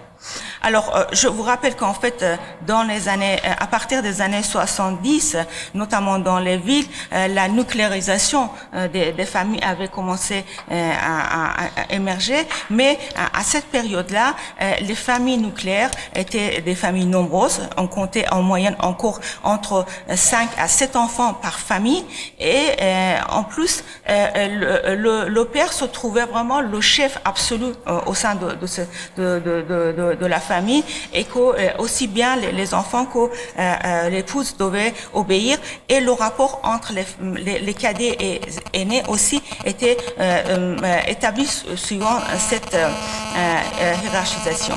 Mais ce qui est important, c'est qu'à partir de la fin des années 90, dans les années 2000, ce qu'on constate, c'est effectivement que non seulement il y a une réduction de la taille de la famille, donc à peine 1 à 2 enfants par famille, mais aussi une relation que je qualifie de démocratique au sein de familles, ce qui me laisse dire qu'en fait, de ce point de vue-là, la famille nucléaire iranienne, à partir des fin des années 90, commence à s'approcher du modèle occidental.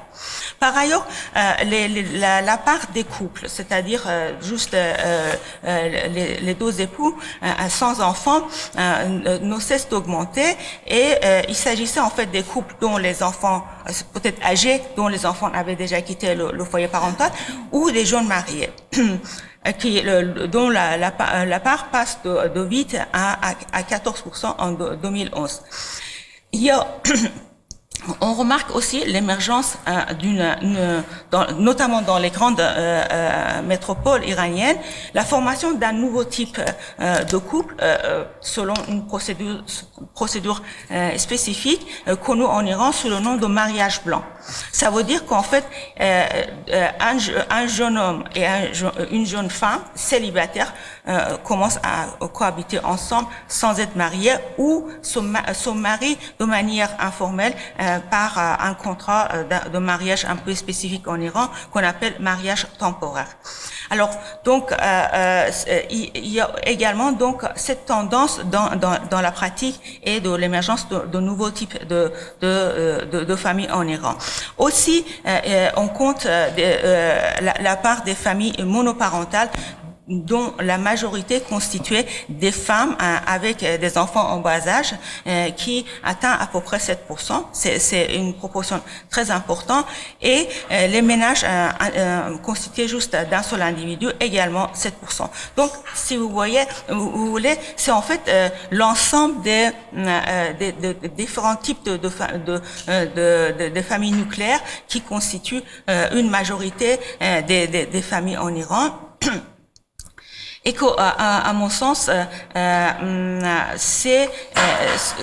cela indique effectivement l'émancipation de l'individu au sein, au moins dans la sphère familiale, ce qui me semble très important parce qu'en fait, ces changements étaient sous-jacents aux évolutions politiques qui se sont produites depuis la fin de la guerre en Iran.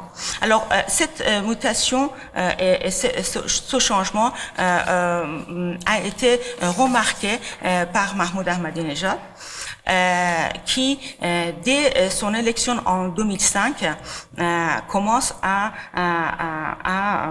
pointer de doigt la question et critiquer en fait la planification familiale en Iran, en disant que 2 enfants ne suffisait pas et que la population d'Iran doit atteindre 120 millions de personnes.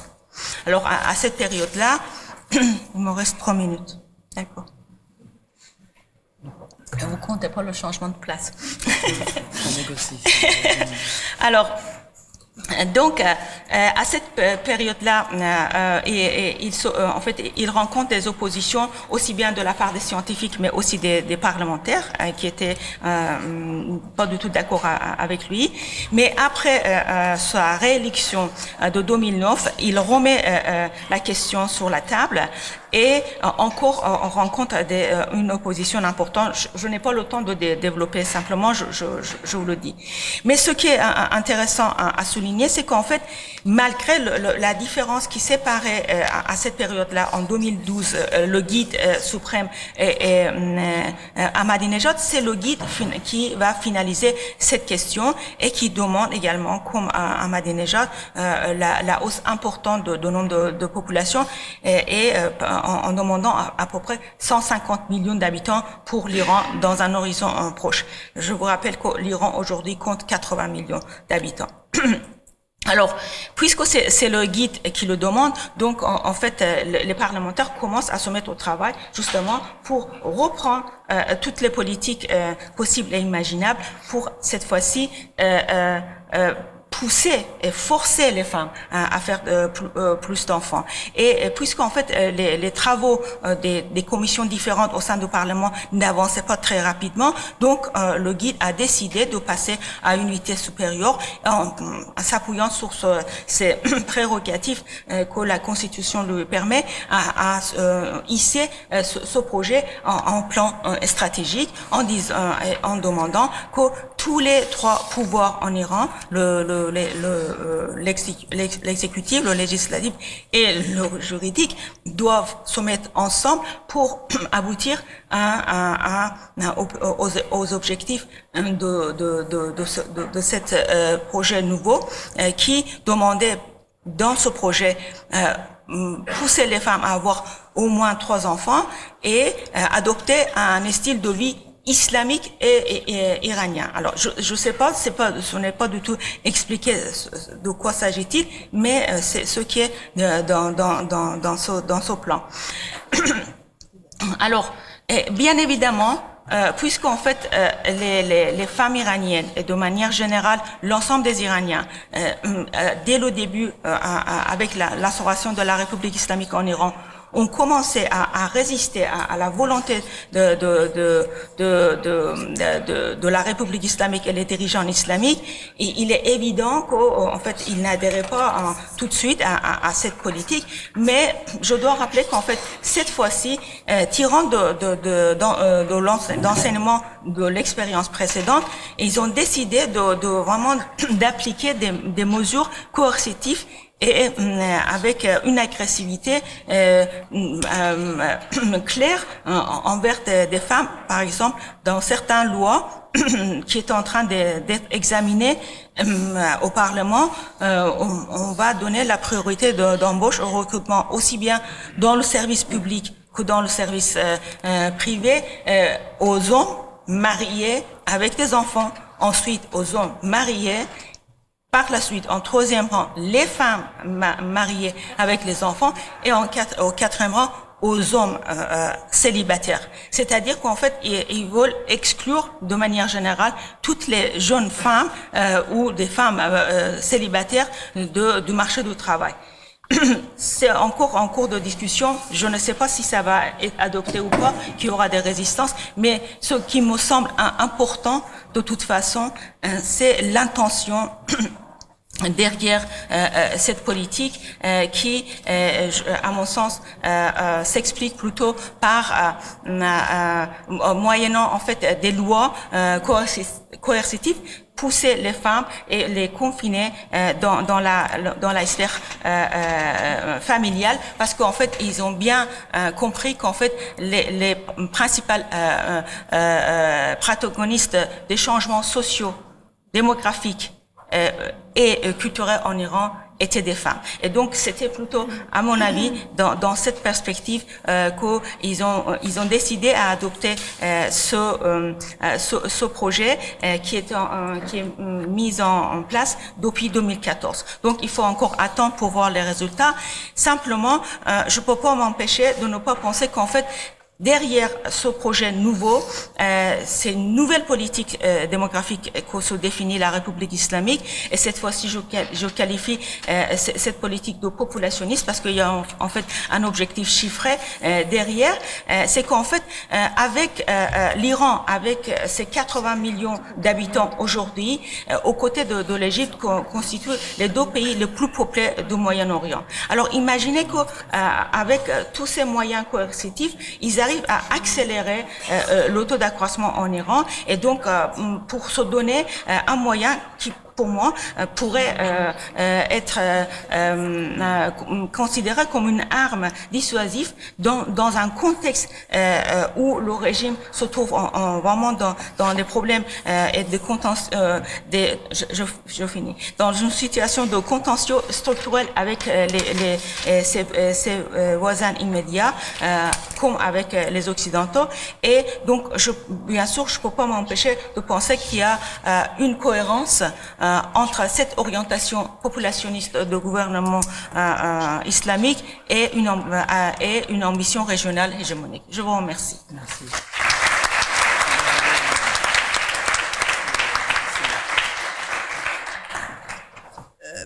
La question que je voudrais me poser aujourd'hui, c'est de savoir, bon, premièrement, on le sait, la question des femmes iraniennes et leurs droits est devenue un enjeu politique majeur, mais également un défi que les femmes ont à relever face à un régime qui est fondé sur les inégalités de genre. La question que je me pose aujourd'hui est de savoir pourquoi, en dépit d'une présence active des femmes au sein de la société civile, les femmes ne parviennent pas encore à s'imposer dans la sphère politique, afin notamment de changer les lois discriminatoires, tant le code civil que la loi constitutionnelle, que le code pénal, etc., qui sont effectivement très discriminatoires. En ce qui concerne l'aspect société civile, les mouvements des femmes en Iran, ça existe depuis le début du XXe siècle. Il ne faut pas oublier que l'Iran, avec l'Égypte et la Turquie, possède les mouvements des femmes les plus anciens au Moyen-Orient, presque au même moment que les femmes, par exemple, en France ou en Occident. Il y avait des mouvements des femmes dans ces pays-là aussi qui revendiquaient les droits politiques. Et les femmes participaient aux mouvements sociaux, par exemple en Iran, dès 1905-6, voire même avant. Mais aujourd'hui, ce n'est pas le propos, mais j'ai amplement écrit sur ces questions-là. Et donc, aujourd'hui, le mouvement des femmes en Iran a trois caractéristiques.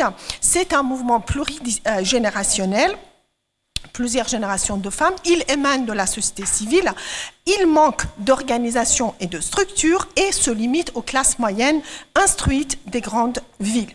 C'est un mouvement qui est aussi de plus en plus globalisé et transnational et repose davantage sur des moyens modernes de communication, par exemple Internet, Facebook, etc., qui facilitent les relations, notamment avec la diaspora iranienne, que sur les rencontres face à face avec les femmes à travers le pays. Et pour moi, l'une des raisons donc que je suis en train d'émettre cet avis et cette idée l'une des raisons pour lesquelles cette société civile existante ne parvient pas effectivement à s'imposer sur la scène politique, c'est que des revendications existent, mais il n'y a pas d'organisation pour effectivement aller plus loin. En Iran, la société civile a émergé notamment à partir des années 1990, d'une part à la fin de la guerre Iran-Irak, et en même temps, et notamment en ce qui concerne les femmes, après la conférence de Pékin 1995, puisque à ce moment-là, effectivement, il s'agissait de forger à l'échelle internationale un nouveau type de relation avec les organisations non gouvernementales locales et régionales et non plus seulement international. Vous savez qu'il y a le Conseil au sein de l'ONU où effectivement la société civile ou certaines ONG peuvent avoir un avis consultatif. Donc, confrontée au verrouillage du système politique, la société civile qui émergeait dans les années 90 a tenté d'introduire des changements par le bas au travers de l'action sociale. À ce moment-là, on voit effectivement, à mon sens, une vision néolibérale ou néo-tocquevillienne de la société civile qui monte en puissance en Iran. Et le représentant de cette vision néo-tocquevillienne, c'est Robert Putnam, que vous devez connaître peut-être, dont le livre a été traduit en Iran au début des années 2000. C'est intéressant. Donc, selon Robert Putnam, la réussite économique et politique est directement liée à la force et à la santé de la vie associative. Et donc, en même temps, le président Khatami, le réformateur, se fait élire en 1997, notamment grâce aux participations au vote des femmes et des jeunes qui ont mené aussi une très belle campagne pour lui. Et donc, il s'agissait pour lui de soutenir l'élargissement de la société civile. Et effectivement, pendant ces deux mandats, les organisations non gouvernementales, les ONG, ou alors les associations formelles volontaires ont proliféré. Et si on regarde le taux d'adhésion des femmes et des jeunes, effectivement, il s'agit d'un taux très important, et notamment les femmes qui s'impliquent de plus en plus dans des activités humanitaires, culturelles, environnementales ou relatives à la défense des droits humains, droits des femmes, etc. De sorte que vers la fin du mandat de Khatami, 28 000 organisations non gouvernementales existaient. Le nombre des organisations non gouvernementales de femmes, qui n'était que de 50 en 1995, est passé à 1 millier vers la fin du mandat de Khatami. Donc, les principaux acteurs et actrices tentaient d'obtenir une citoyenneté par l'intermédiaire de la démocratie civile. Et donc, effectivement, il y a des artistes, intellectuels, journalistes, etc., étudiants, on l'a dit, et syndicalistes, femmes et hommes, hein, qui étaient très actifs. Alors, à cette époque-là, les militants des droits des femmes en Iran avaient obtenu le droit de célébrer le 8 mars, par exemple, Journée internationale des droits des femmes, et pour même manifester, pour demander des droits égaux. Mais le modelage d'un cadre démocratique pour l'expression et le développement des visions collectives sur les règles de jeu démocratiques a eu du mal à émerger du fait des limites imposées par le pouvoir, et l'élection de Ahmadinejad en 2005 jusqu'en 2013 a fait imposer une répression encore plus importante qui touchait principalement des militantes des droits des femmes et droits humains. De nombreuses ONG, par exemple, ont été interdites, ONG de femmes. Et donc, l'activité et l'attractivité des ONG ont été aussi réduites du fait des variations dans la politique des gouvernements successifs. C'est-à-dire que Khatami était libéral, donc on va une politique de libéralisation, Ahmadinejad qui menait une politique de délibéralisation. Mais en même temps, quand on parle de Moyen-Orient en général, l'Iran en particulier aujourd'hui, il faut savoir que la société civile ne se réduit pas à des organisations formelles. La société civile est surtout aussi beaucoup de groupes informels et les Iraniens ordinaires, je dirais, qui, à travers leur vie quotidienne, effectivement, pratiquent, comme disait Asef Bayat, pratiquent des stratégies créatives pour défendre ou améliorer leur vie contre les inégalités flagrantes. Et donc, cette résistance locale était, pour le cas de l'Iran, notamment dans des grandes villes, incarnée par les classes moyennes urbaines qui fonctionnent dans des sociétés globalisées, je l'ai dit, flux communicationnels, etc. Ce qui est intéressant, c'est que quand je suis allée en Iran pour faire des enquêtes en 1994, seules 250 personnes avaient accès à Internet. 250. C'était des officiels surtout. Aujourd'hui, selon les chiffres officiels, 57% de la population a accès à Internet. Tout le monde n'a pas d'ordinateur, mais accès à Internet, il y a des coffee shops, etc. Et surtout aussi à Rome, par exemple, la ville sainte de Rome, il y a beaucoup de ayatollahs. Vous savez que vous pouvez poser vos questions religieuses, mais Sepideh en parle peut-être, par Internet, et on vous répond, est-ce que c'est halal, haram, qu'est-ce que je fais, etc. Alors, bien évidemment, la répression, c'est omniprésent dans tout ce qu'on connaît en train de dire, et donc limite le champ d'action des acteurs sociaux.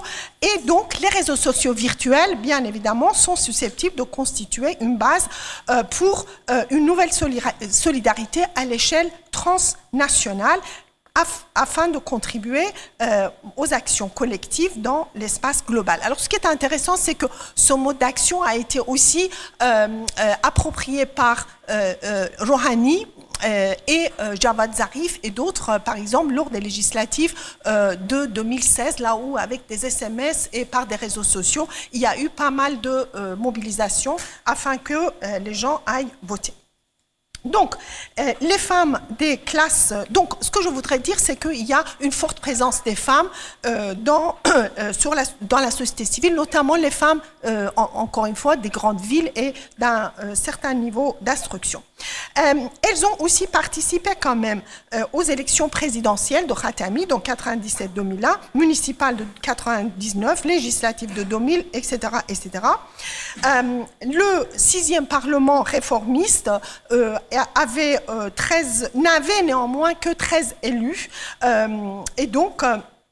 alors que le nombre des candidates avait augmenté par 70%. Donc, il y avait beaucoup de femmes candidates, seules 13 ont été élues. Et donc, quels sont les obstacles? Alors, à part ce que je viens de dire, il y a aussi le système électoral, c'est-à-dire que les candidats et candidates doivent avoir au moins 30 ans et au plus 75 ans pour les législatives. Il faut avoir au moins une licence, alors que la majorité écrasante des femmes qui sont alphabétisées n'ont pas du tout ce niveau d'instruction. Donc, d'une part, d'autre part, le poids de la vie familiale, de l'éducation des enfants incombe aux femmes, et donc, en même temps, selon une certaine vision qui est inculquée souvent, souvent idéologique, qui est inculquée aux femmes, la politique est affaire des hommes. Mais je peux exactement dire la même chose pour la France. Hein. C'est pas que l'Iran, c'est pas tellement différent de ce qui se passe ici aussi. Donc, néanmoins, les femmes sont plus à même d'être actives au niveau local, raison pour laquelle il y a beaucoup de femmes qui se font élire à chaque fois qu'il y a des élections des conseils municipaux locaux, y compris bientôt, on verra. Et aussi, on a eu plusieurs femmes maires. Donc M-A-I-R-E-S, j'entends, madame me regarde.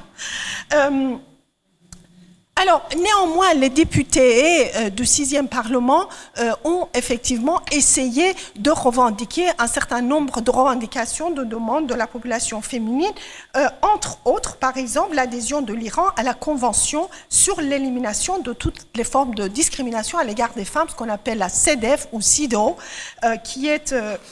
adopté par l'ONU en 1979, beaucoup de pays dont la France aussi l'ont ratifié. Il y a même l'Arabie Saoudite qui l'a ratifié, hein. Mais l'Iran a refusé. L'Iran, c'est-à-dire les conservateurs iraniens, le Conseil de surveillance, ont refusé de ratifier cette convention. Donc, pendant ces mêmes années 2000, de nombreuses campagnes importantes aussi étaient organisées. La campagne de 1 million de signataires pour le changement des lois discriminatoires, la campagne contre toute forme de violence faite aux femmes, ou encore la campagne des foulards blancs contre la discrimination dans les stades. Tout ça existait. Mais comme je viens de dire, l'ampleur sous le gouvernement d'Ahmadinejad, en particulier après la répression de mouvements verts, a fait qu'il y a eu une période d'accalmie du fait donc de la répression et du contrôle.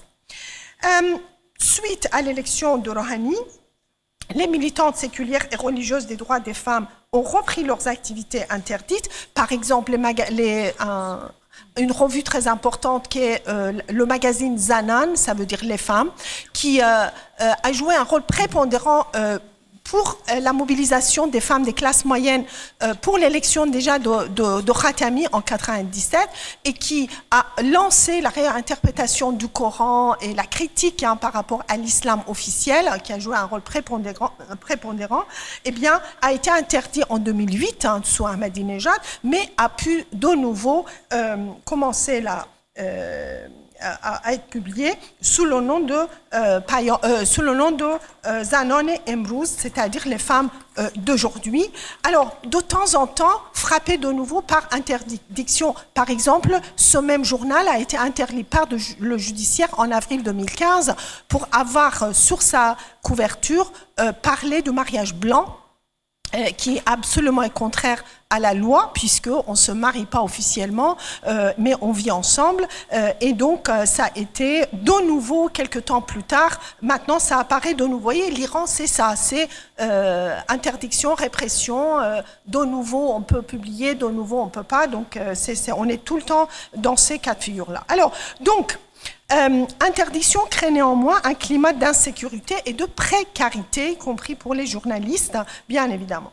Mais, alors, moi j'ai pas beaucoup de temps, bien évidemment, même 3 minutes. Le président Rouhani avait promis pendant la campagne électorale de créer un ministère des droits des femmes. Il ne l'a pas fait. En revanche, il a nommé 3 vice-présidentes, donc femmes. Et il a nommé également certaines gouverneures dans des provinces, en particulier Sistan-Baloutchistan, qui est la province la moins développée de l'Iran et où effectivement les rapports patriarcaux sont encore très forts. Et donc c'était un geste, je veux dire, symbolique important. Le gouvernement Rouhani n'arrête pas de faire ces gestes symboliques, mais ça reste seulement symbolique. Alors, moi, ce que je voudrais dire en somme dans les 3 minutes qui me restent, c'est que les militants des droits des femmes, cette fois, à la fois séculières et religieuses, se sont de nouveau mobilisés pour les élections de 2016, février-mars 2016. Au préalable, Madame Molaverdi, qui est donc la vice-présidente aux affaires des femmes, auprès de Rouhani, avait demandé un quota de 30% pour les femmes au Parlement. Elle a perdu, si vous voulez, cette bataille-là, mais aux alentours des législatifs, il y a eu une campagne intéressante qui a été mobilisée par d'abord certaines femmes, Shala Laïdji, fondatrice de la première maison d'édition des femmes, Madame Tavassoli, qui est sociologue, Madame Ahmadi Khorassani, qui est responsable, qui est une féministe laïque, et une journaliste, Shiva Nazarahari, qui est ancienne prisonnière politique, puis la fille cadette de Rafsanjani, Faizeh, Rafsanjani, etc., et qui ont encouragé des femmes à porter leur candidature. Donc 1430 candidates se sont présentées, dont presque la moitié, 586, s'est fait qualifier par le conseil de surveillance. Et donc 18 d'entre elles se sont fait élire. Alors 8 à Téhéran, elles étaient sur la liste des réformistes et des modérés, c'est-à-dire ce qu'on appelle la liste d'espoir, mais ce qui est très important pour moi, c'est que 10 femmes se sont fait élire dans les villes de province, les villes moyennes, qui sont, on pense, a priori des villes plutôt conservatrices, n'est-ce pas? Or, ça n'est pas le cas. On voit que, donc, ce que je veux dire, c'est que la société iranienne fait confiance à ces femmes-là. Et donc, elles se sont fait élire. Souvent, on ne les connaissait même pas, honnêtement, je veux dire. Mais, ce que je voudrais dire, c'est quoi? C'est que néanmoins, si vous regardez qui sont ces femmes, ce n'est pas un hasard. On voit qu'elles ont en moyenne un master, elles ont en moyenne 43 ans, donc relativement jeunes, très bien diplômées, et elles sont toutes professionnelles, c'est-à-dire qu'elles étaient toutes, elles avaient toute une activité professionnelle avant de se faire élire. Donc c'est ça, ces trois critères, si vous voulez, cette génération de femmes. Et donc si elles ont été élues, c'est à cause de ces caractéristiques importantes. Alors, juste, moi je pense que quand on parle de la citoyenneté, je ne sais pas si vous connaissez les débats qu'on a sur les différentes formes de la citoyenneté, composantes de la citoyenneté civile, citoyenneté politique, citoyenneté sociale. Eh bien, ce qu'on constate, mais je pense que c'est clair, que les femmes iraniennes n'ont absolument pas de citoyenneté complète, loin de là, mais en même temps, parmi si vous voulez, disons, théories existantes, je pense que effet travail est très important pour, effectivement, la citoyenneté politique. C'est-à-dire que les femmes ont obtenu les droits politiques sous le Shah, 1963. J'avais même préparé une liste, mais je peux vous en parler pendant les questions-réponses. Mais étant donné que très peu d'entre elles travaillent, c'est-à-dire travaillent de façon formelle, officielle, 15% seulement, et que pour leur survie, elles dépendent en réalité de leur époux, ça empêche... c'est l'un des facteurs importants qui empêche en réalité la présence active des femmes en tant qu'élues sur la société, dans la sphère politique. Donc, pour juste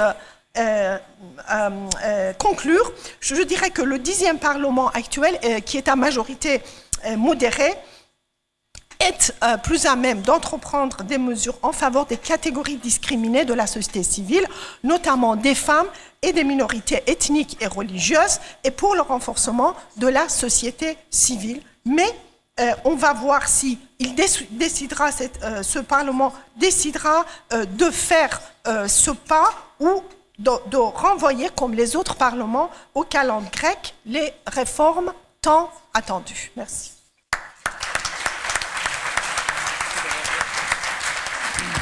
Donc, je vais vous parler des dynamiques intérieures de la société iranienne par rapport au chiisme. Mon objectif est surtout de partager avec vous quelques réflexions et questions sur certains aspects de cette société, en essayant de montrer sa complexité à travers quelques exemples. Les exemples qui restent quand même très généraux, pas très détaillés. Alors, l'Iran est une république islamique chiite, donc on l'a su depuis 1979. Le chiisme y est et la religion de l'État et celle de 90% des Iraniens, pas tous les Iraniens. Cette religion, comme tout fait social, s'est construite dans le temps à travers des événements divers. Il a été longtemps, durant des siècles, une religion ésotérique et quiétiste avant de devenir une religion politique. Sa politisation ne remonte pas seulement à la révolution islamique, mais bien plus avant, au XVIe siècle, avec l'arrivée au pouvoir des rois safavides. Et l'officialisation, et c'est là que la religion chiite devient la religion de l'État. Et c'est à partir de cette période et l'officialisation de cette branche minoritaire de l'islam que le chiisme commence à avoir la possibilité des expressions publiques et aussi des projets sociaux et politiques. Cependant, durant les périodes suivantes, depuis le XVIe siècle, le rapport entre le pouvoir et le chiisme a traversé des phases très diverses et complexes, plutôt cycliques d'association et de dissociation. Mais quoi qu'il en soit de son rapport avec le pouvoir politique, il se répand au sein de la société et s'intègre aux croyances et pratiques ordinaires et populaires. La vie sociale et quotidienne des individus et des groupes sociaux depuis le XVIIe siècle est imprégnée du chiisme, avec sa singularité due à la figure de l'imam et les pratiques dévotionnelles à une lignée de 12 imams qu'on connaît, je n'entre pas ici dans les détails. Donc dans la vie quotidienne des Iraniens, tant que j'ai pu voir, le spirituel est très présent. Si présent que l'on peut dire que tous les rapports sociaux sont imprégnés du religieux. Alors, depuis la révolution islamique, les choses ont changé. La République islamique, on le sait, repose sa légitimité sur l'autorité religieuse d'un guide qui est aussi une haute autorité clergé chiite, du clergé chiite. On l'a appelé d'ailleurs étonnamment imam. Le terme imam est très connoté, ce n'est pas du tout banal dans le chiisme, j'entre pas dans les détails. Donc la religion chiite, telle qu'elle se transmettait jusqu'alors par des coutumes ancestrales, a connu une politisation et une idéologisation par l'État à travers de multiples directives obligatoires qu'on connaît. Donc Bernard en a parlé, j'entre pas non plus dans les détails. Ce phénomène a créé des dynamiques permanentes d'échanges et de tensions très compliquées entre l'État religieux et les croyants. Pour comprendre la dynamique de la société de ce point de vue, il faut donc voir les interactions entre les formes de religiosité des simples croyants, ce qu'on peut appeler le religieux ordinaire en référant à Albert Piette, et les principes et les dogmes d'un État qui se définit comme une république démocratique et théocratique, ou théocratie participative, comme il a dit Clément. Donc, cela crée une multiplicité très compliquée des formes de représentation et de pratiques que je pense être aussi issues d'une véritable créativité populaire dont Azadeh vient de faire allusion sur un autre plan. On y reviendra. À ce propos, il est intéressant de voir les pratiques religieuses quotidiennes et surtout leur interaction avec l'État et la religion savante et les réinventions nées de cette interaction. Dans le chiisme, théoriquement, le clergé exerce une véritable hégémonie sur la société. Les croyants sont sous sa tutelle, privés de la capacité et du droit à l'autonomie dans leur jugement comme dans leur action. Ils doivent, théoriquement, se contenter de pratiquer l'imitation passive, tarlid, d'une autorité cléricale. Entre l'élite savante et la masse des croyants, le rapport d'influence et d'autorité sont a priori à sens unique. Mais c'est justement cet a priori qui se voit aujourd'hui inversé. C'est-à-dire que aujourd'hui, les simples croyants en Iran ne reçoivent pas la loi religieuse passivement, mais la redéfinissent et l'ajustent à leur piété individuelle et ou traditionnelle, en fonction de leurs besoins matériels et spirituels. Les préceptes des oulémas se superposent à des pratiques quotidiennes existantes ou préexistantes et rencontrent des réactions très diverses d'adhésion et de détournement. Ces réactions rejaillissent ensuite sur les discours des clercs dont l'autorité n'est rien sans l'adhésion populaire. Vous savez que les ayatollahs peuvent devenir marja seulement quand ils arrivent à élaborer leur légitimité auprès du peuple. C'est-à-dire, il faut que le peuple reconnaisse leur légitimité. Sabrina Mervin a beaucoup travaillé là-dessus. En ce qui concerne la condition chiite actuelle en Iran, il s'agit donc d'un phénomène interactif entre trois pôles. Donc, Bernard nous a parlé de trois pôles. L'Iran, l'islam international. Je vais vous parler sur ce plan interne de ces trois pôles, les croyances et pratiques dévotionnelles populaires, anciennes d'origine diverse, l'institution cléricale qui s'est formée depuis XVIe et XVIIe siècle, et enfin l'appareil idéologique de la République islamique constitué à partir de 1979. Certaines études effectuées en Iran, notamment Arman Zakeri, montrent que depuis la révolution et l'idéologisation du religieux, les formes des croyances ont beaucoup changé, mais la religiosité n'a pas diminué. Autrement dit, les gens ne sont pas devenus ni moins croyants ni plus croyants. Ils sont allés parfois jusqu'à retourner la religiosité contre le pouvoir politico-religieux, ce qu'on a vu très clairement lors des mouvements 2009.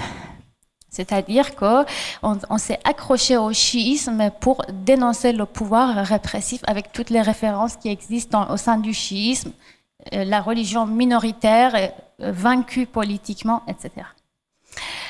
Alors, la question qui se pose ici, c'est celle-ci. Comment les croyants ordinaires modifient-ils le sens des préceptes religieux en fonction de leurs propres intérêts spirituels et matériels?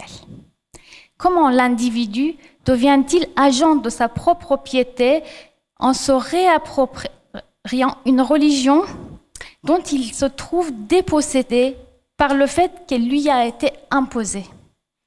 Et quelle est la nature exacte des pratiques spontanées des simples croyants qui ne se présentent pas comme des actes de résistance, mais qui pourtant échappent à l'autorité?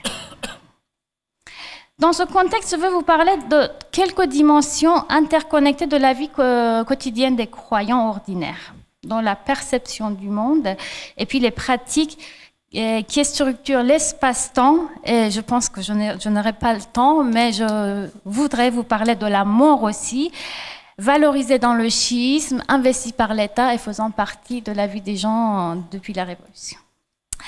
Alors, par rapport à la perception du monde, on ne peut pas comprendre la société et ses dynamiques sans considérer la vision du monde des individus qui le constituent. Il faut saisir ce qu'est cette perception du monde dans le chiisme populaire. Les croyants ordinaires se réfèrent souvent à un monde englobant l'univers tangible, origine et fin de la vie terrestre. Et là, en parlant avec de nombreux croyants, c'est souvent la référence aux imams et l'amour envers eux qui reviennent. Une croyance à la présence permanente des âmes divines, des imams qui veillent et surveillent et qui jugent les actes de chacun et qui peuvent intervenir à tout moment pour aider leurs sincères fidèles. Et c'est un pouvoir qui est supérieur à tout autre pouvoir terrestre. Là, un phénomène très intéressant qui se passe en ce moment même, c'est le mouvement massif des pèlerins qui vont de l'Iran vers l'Irak. Donc les chiffres montrent 2 millions de personnes qui sont en déplacement. Et donc c'est ce chiffre même de 2014 était égal à 100 000 personnes seulement. Il y a d'autres exemples aussi à ce propos. Ensuite, l'espace-temps des pratiques. Par rapport à l'espace-temps des pratiques, il faut dire que c'est un champ de discorde actuel entre la République islamique et les croyants ordinaires aussi. Il présente aujourd'hui un autre axe très intéressant pour montrer la complexité du fait religieux. Car, comme nous l'avons dit, les pratiques quotidiennes rythmant la vie religieuse sont aujourd'hui prises entre une instrumentalisation par l'État et une réappropriation par les croyants. La temporalité religieuse des croyants, c'est-à-dire le calendrier des rites et célébrations rythmant le cours de la vie, se voit redoublée par une temporalité construite par l'État. Un calendrier religieux officiel qui a traversé lui-même des phases très différentes d'addition et de suppression d'événements religieux, politiques et nationaux, parfois les superpositions des événements, usage politique des événements religieux. Par exemple, on a nommé différentes journées nationales de femmes, des invalides, de jeunes à l'occasion des anniversaires des figures saintes. Mais ce calendrier est loin d'être le calendrier unique de la société. On peut trouver dans les marchés et librairies religieux au bord des sanctuaires ou n'importe quelle librairie religieuse de diverses autres éditions de calendrier civil qui indiquent chacun, en plus des événements officiels, de nombreux événements liés surtout à l'histoire sainte du chiisme et des figures chiites. Et ce sont plutôt ces genres de calendriers qui accompagnent les gens dans leur vie quotidienne et autour de chaque événement, il y a des cérémonies qui sont certaines interdites par la loi, y compris par exemple les cérémonies de Omar Kouchi à l'occasion de meurtre de Omar. Bon, je n'entre pas dans les détails. Un autre exemple est la cérémonie de Ashura, la cérémonie de commémoration de martyrs de l'imam Hossein, qui est au cœur de l'espace-temps du religieux chiite. Elle définit dans le calendrier le point culminant de l'année pour les croyants. Il fait aujourd'hui l'objet d'une double revendication. D'un côté, il est un marqueur identitaire de la République islamique, un événement national largement entretenu et encadré par le régime, notamment, je rappelle, son usage pendant la Révolution et la guerre de 8 ans, et tout le rôle qu'il a joué dans la mobilisation du peuple. De l'autre côté, dans la société, on peut observer aujourd'hui de multiples formes de réinvention cérémonielle par les croyants, des formes parfois tellement exaltées qui se voient réprimées parce que tenues pour exagération, qulov, ou innovation, bid'at, donc les deux blâmables et mal vus au point de vue religieux. Et donc, ils sont tous réduits à la clandestinité. Plus encore, ce culte est l'occasion de réinvention des formes cérémonielles et de nouveaux modes d'occupation de l'espace public qui sont peut-être aussi certaines manières de revendiquer un droit à la ville. Un enjeu important dans l'espace iranien aujourd'hui. Donc nous observons aujourd'hui de plus en plus des formes de présence publique des jeunes à des apparences dites à la mode qui, sans avoir la volonté d'aller à l'encontre de la sacralité de l'événement, dérangent profondément les gardiens du pouvoir et de la religion parce qu'on pense qu'ils ne se tiennent pas bien, parce qu'on pense qu'ils n'ont pas l'apparence qu'il faut digne aux normes religieuses. Alors, il existe aussi de nombreux lieux de culte partagés et disputés par l'État et les ferveurs ordinaires. Les désertions des mosquées gouvernementales d'un côté et la multiplication des lieux de culte autonomes comme Hosseinieh, les lieux de commémoration du martyre de l'imam Hossein, les imamzadeh, les lieux saints inventés et de multiples stands éphémères religieux où on effectue des pratiques religieuses. On constitue des exemples. Une étude effectuée par Arman Zakeri montre qu'entre 1995 et 2010, le nombre des gens qui allaient régulièrement à la mosquée a diminué de 50%, puis resté stable durant les années suivantes, tandis que le nombre de ceux qui participaient aux cérémonies religieuses a augmenté de 20%. Et ce chiffre est de même quant aux visites pieuses des lieux saints. Il a montré dans son étude qu'il y a une forme de distanciation et réticence ou méfiance de la part des gens face à la politique étatique de la reconstruction des mosquées.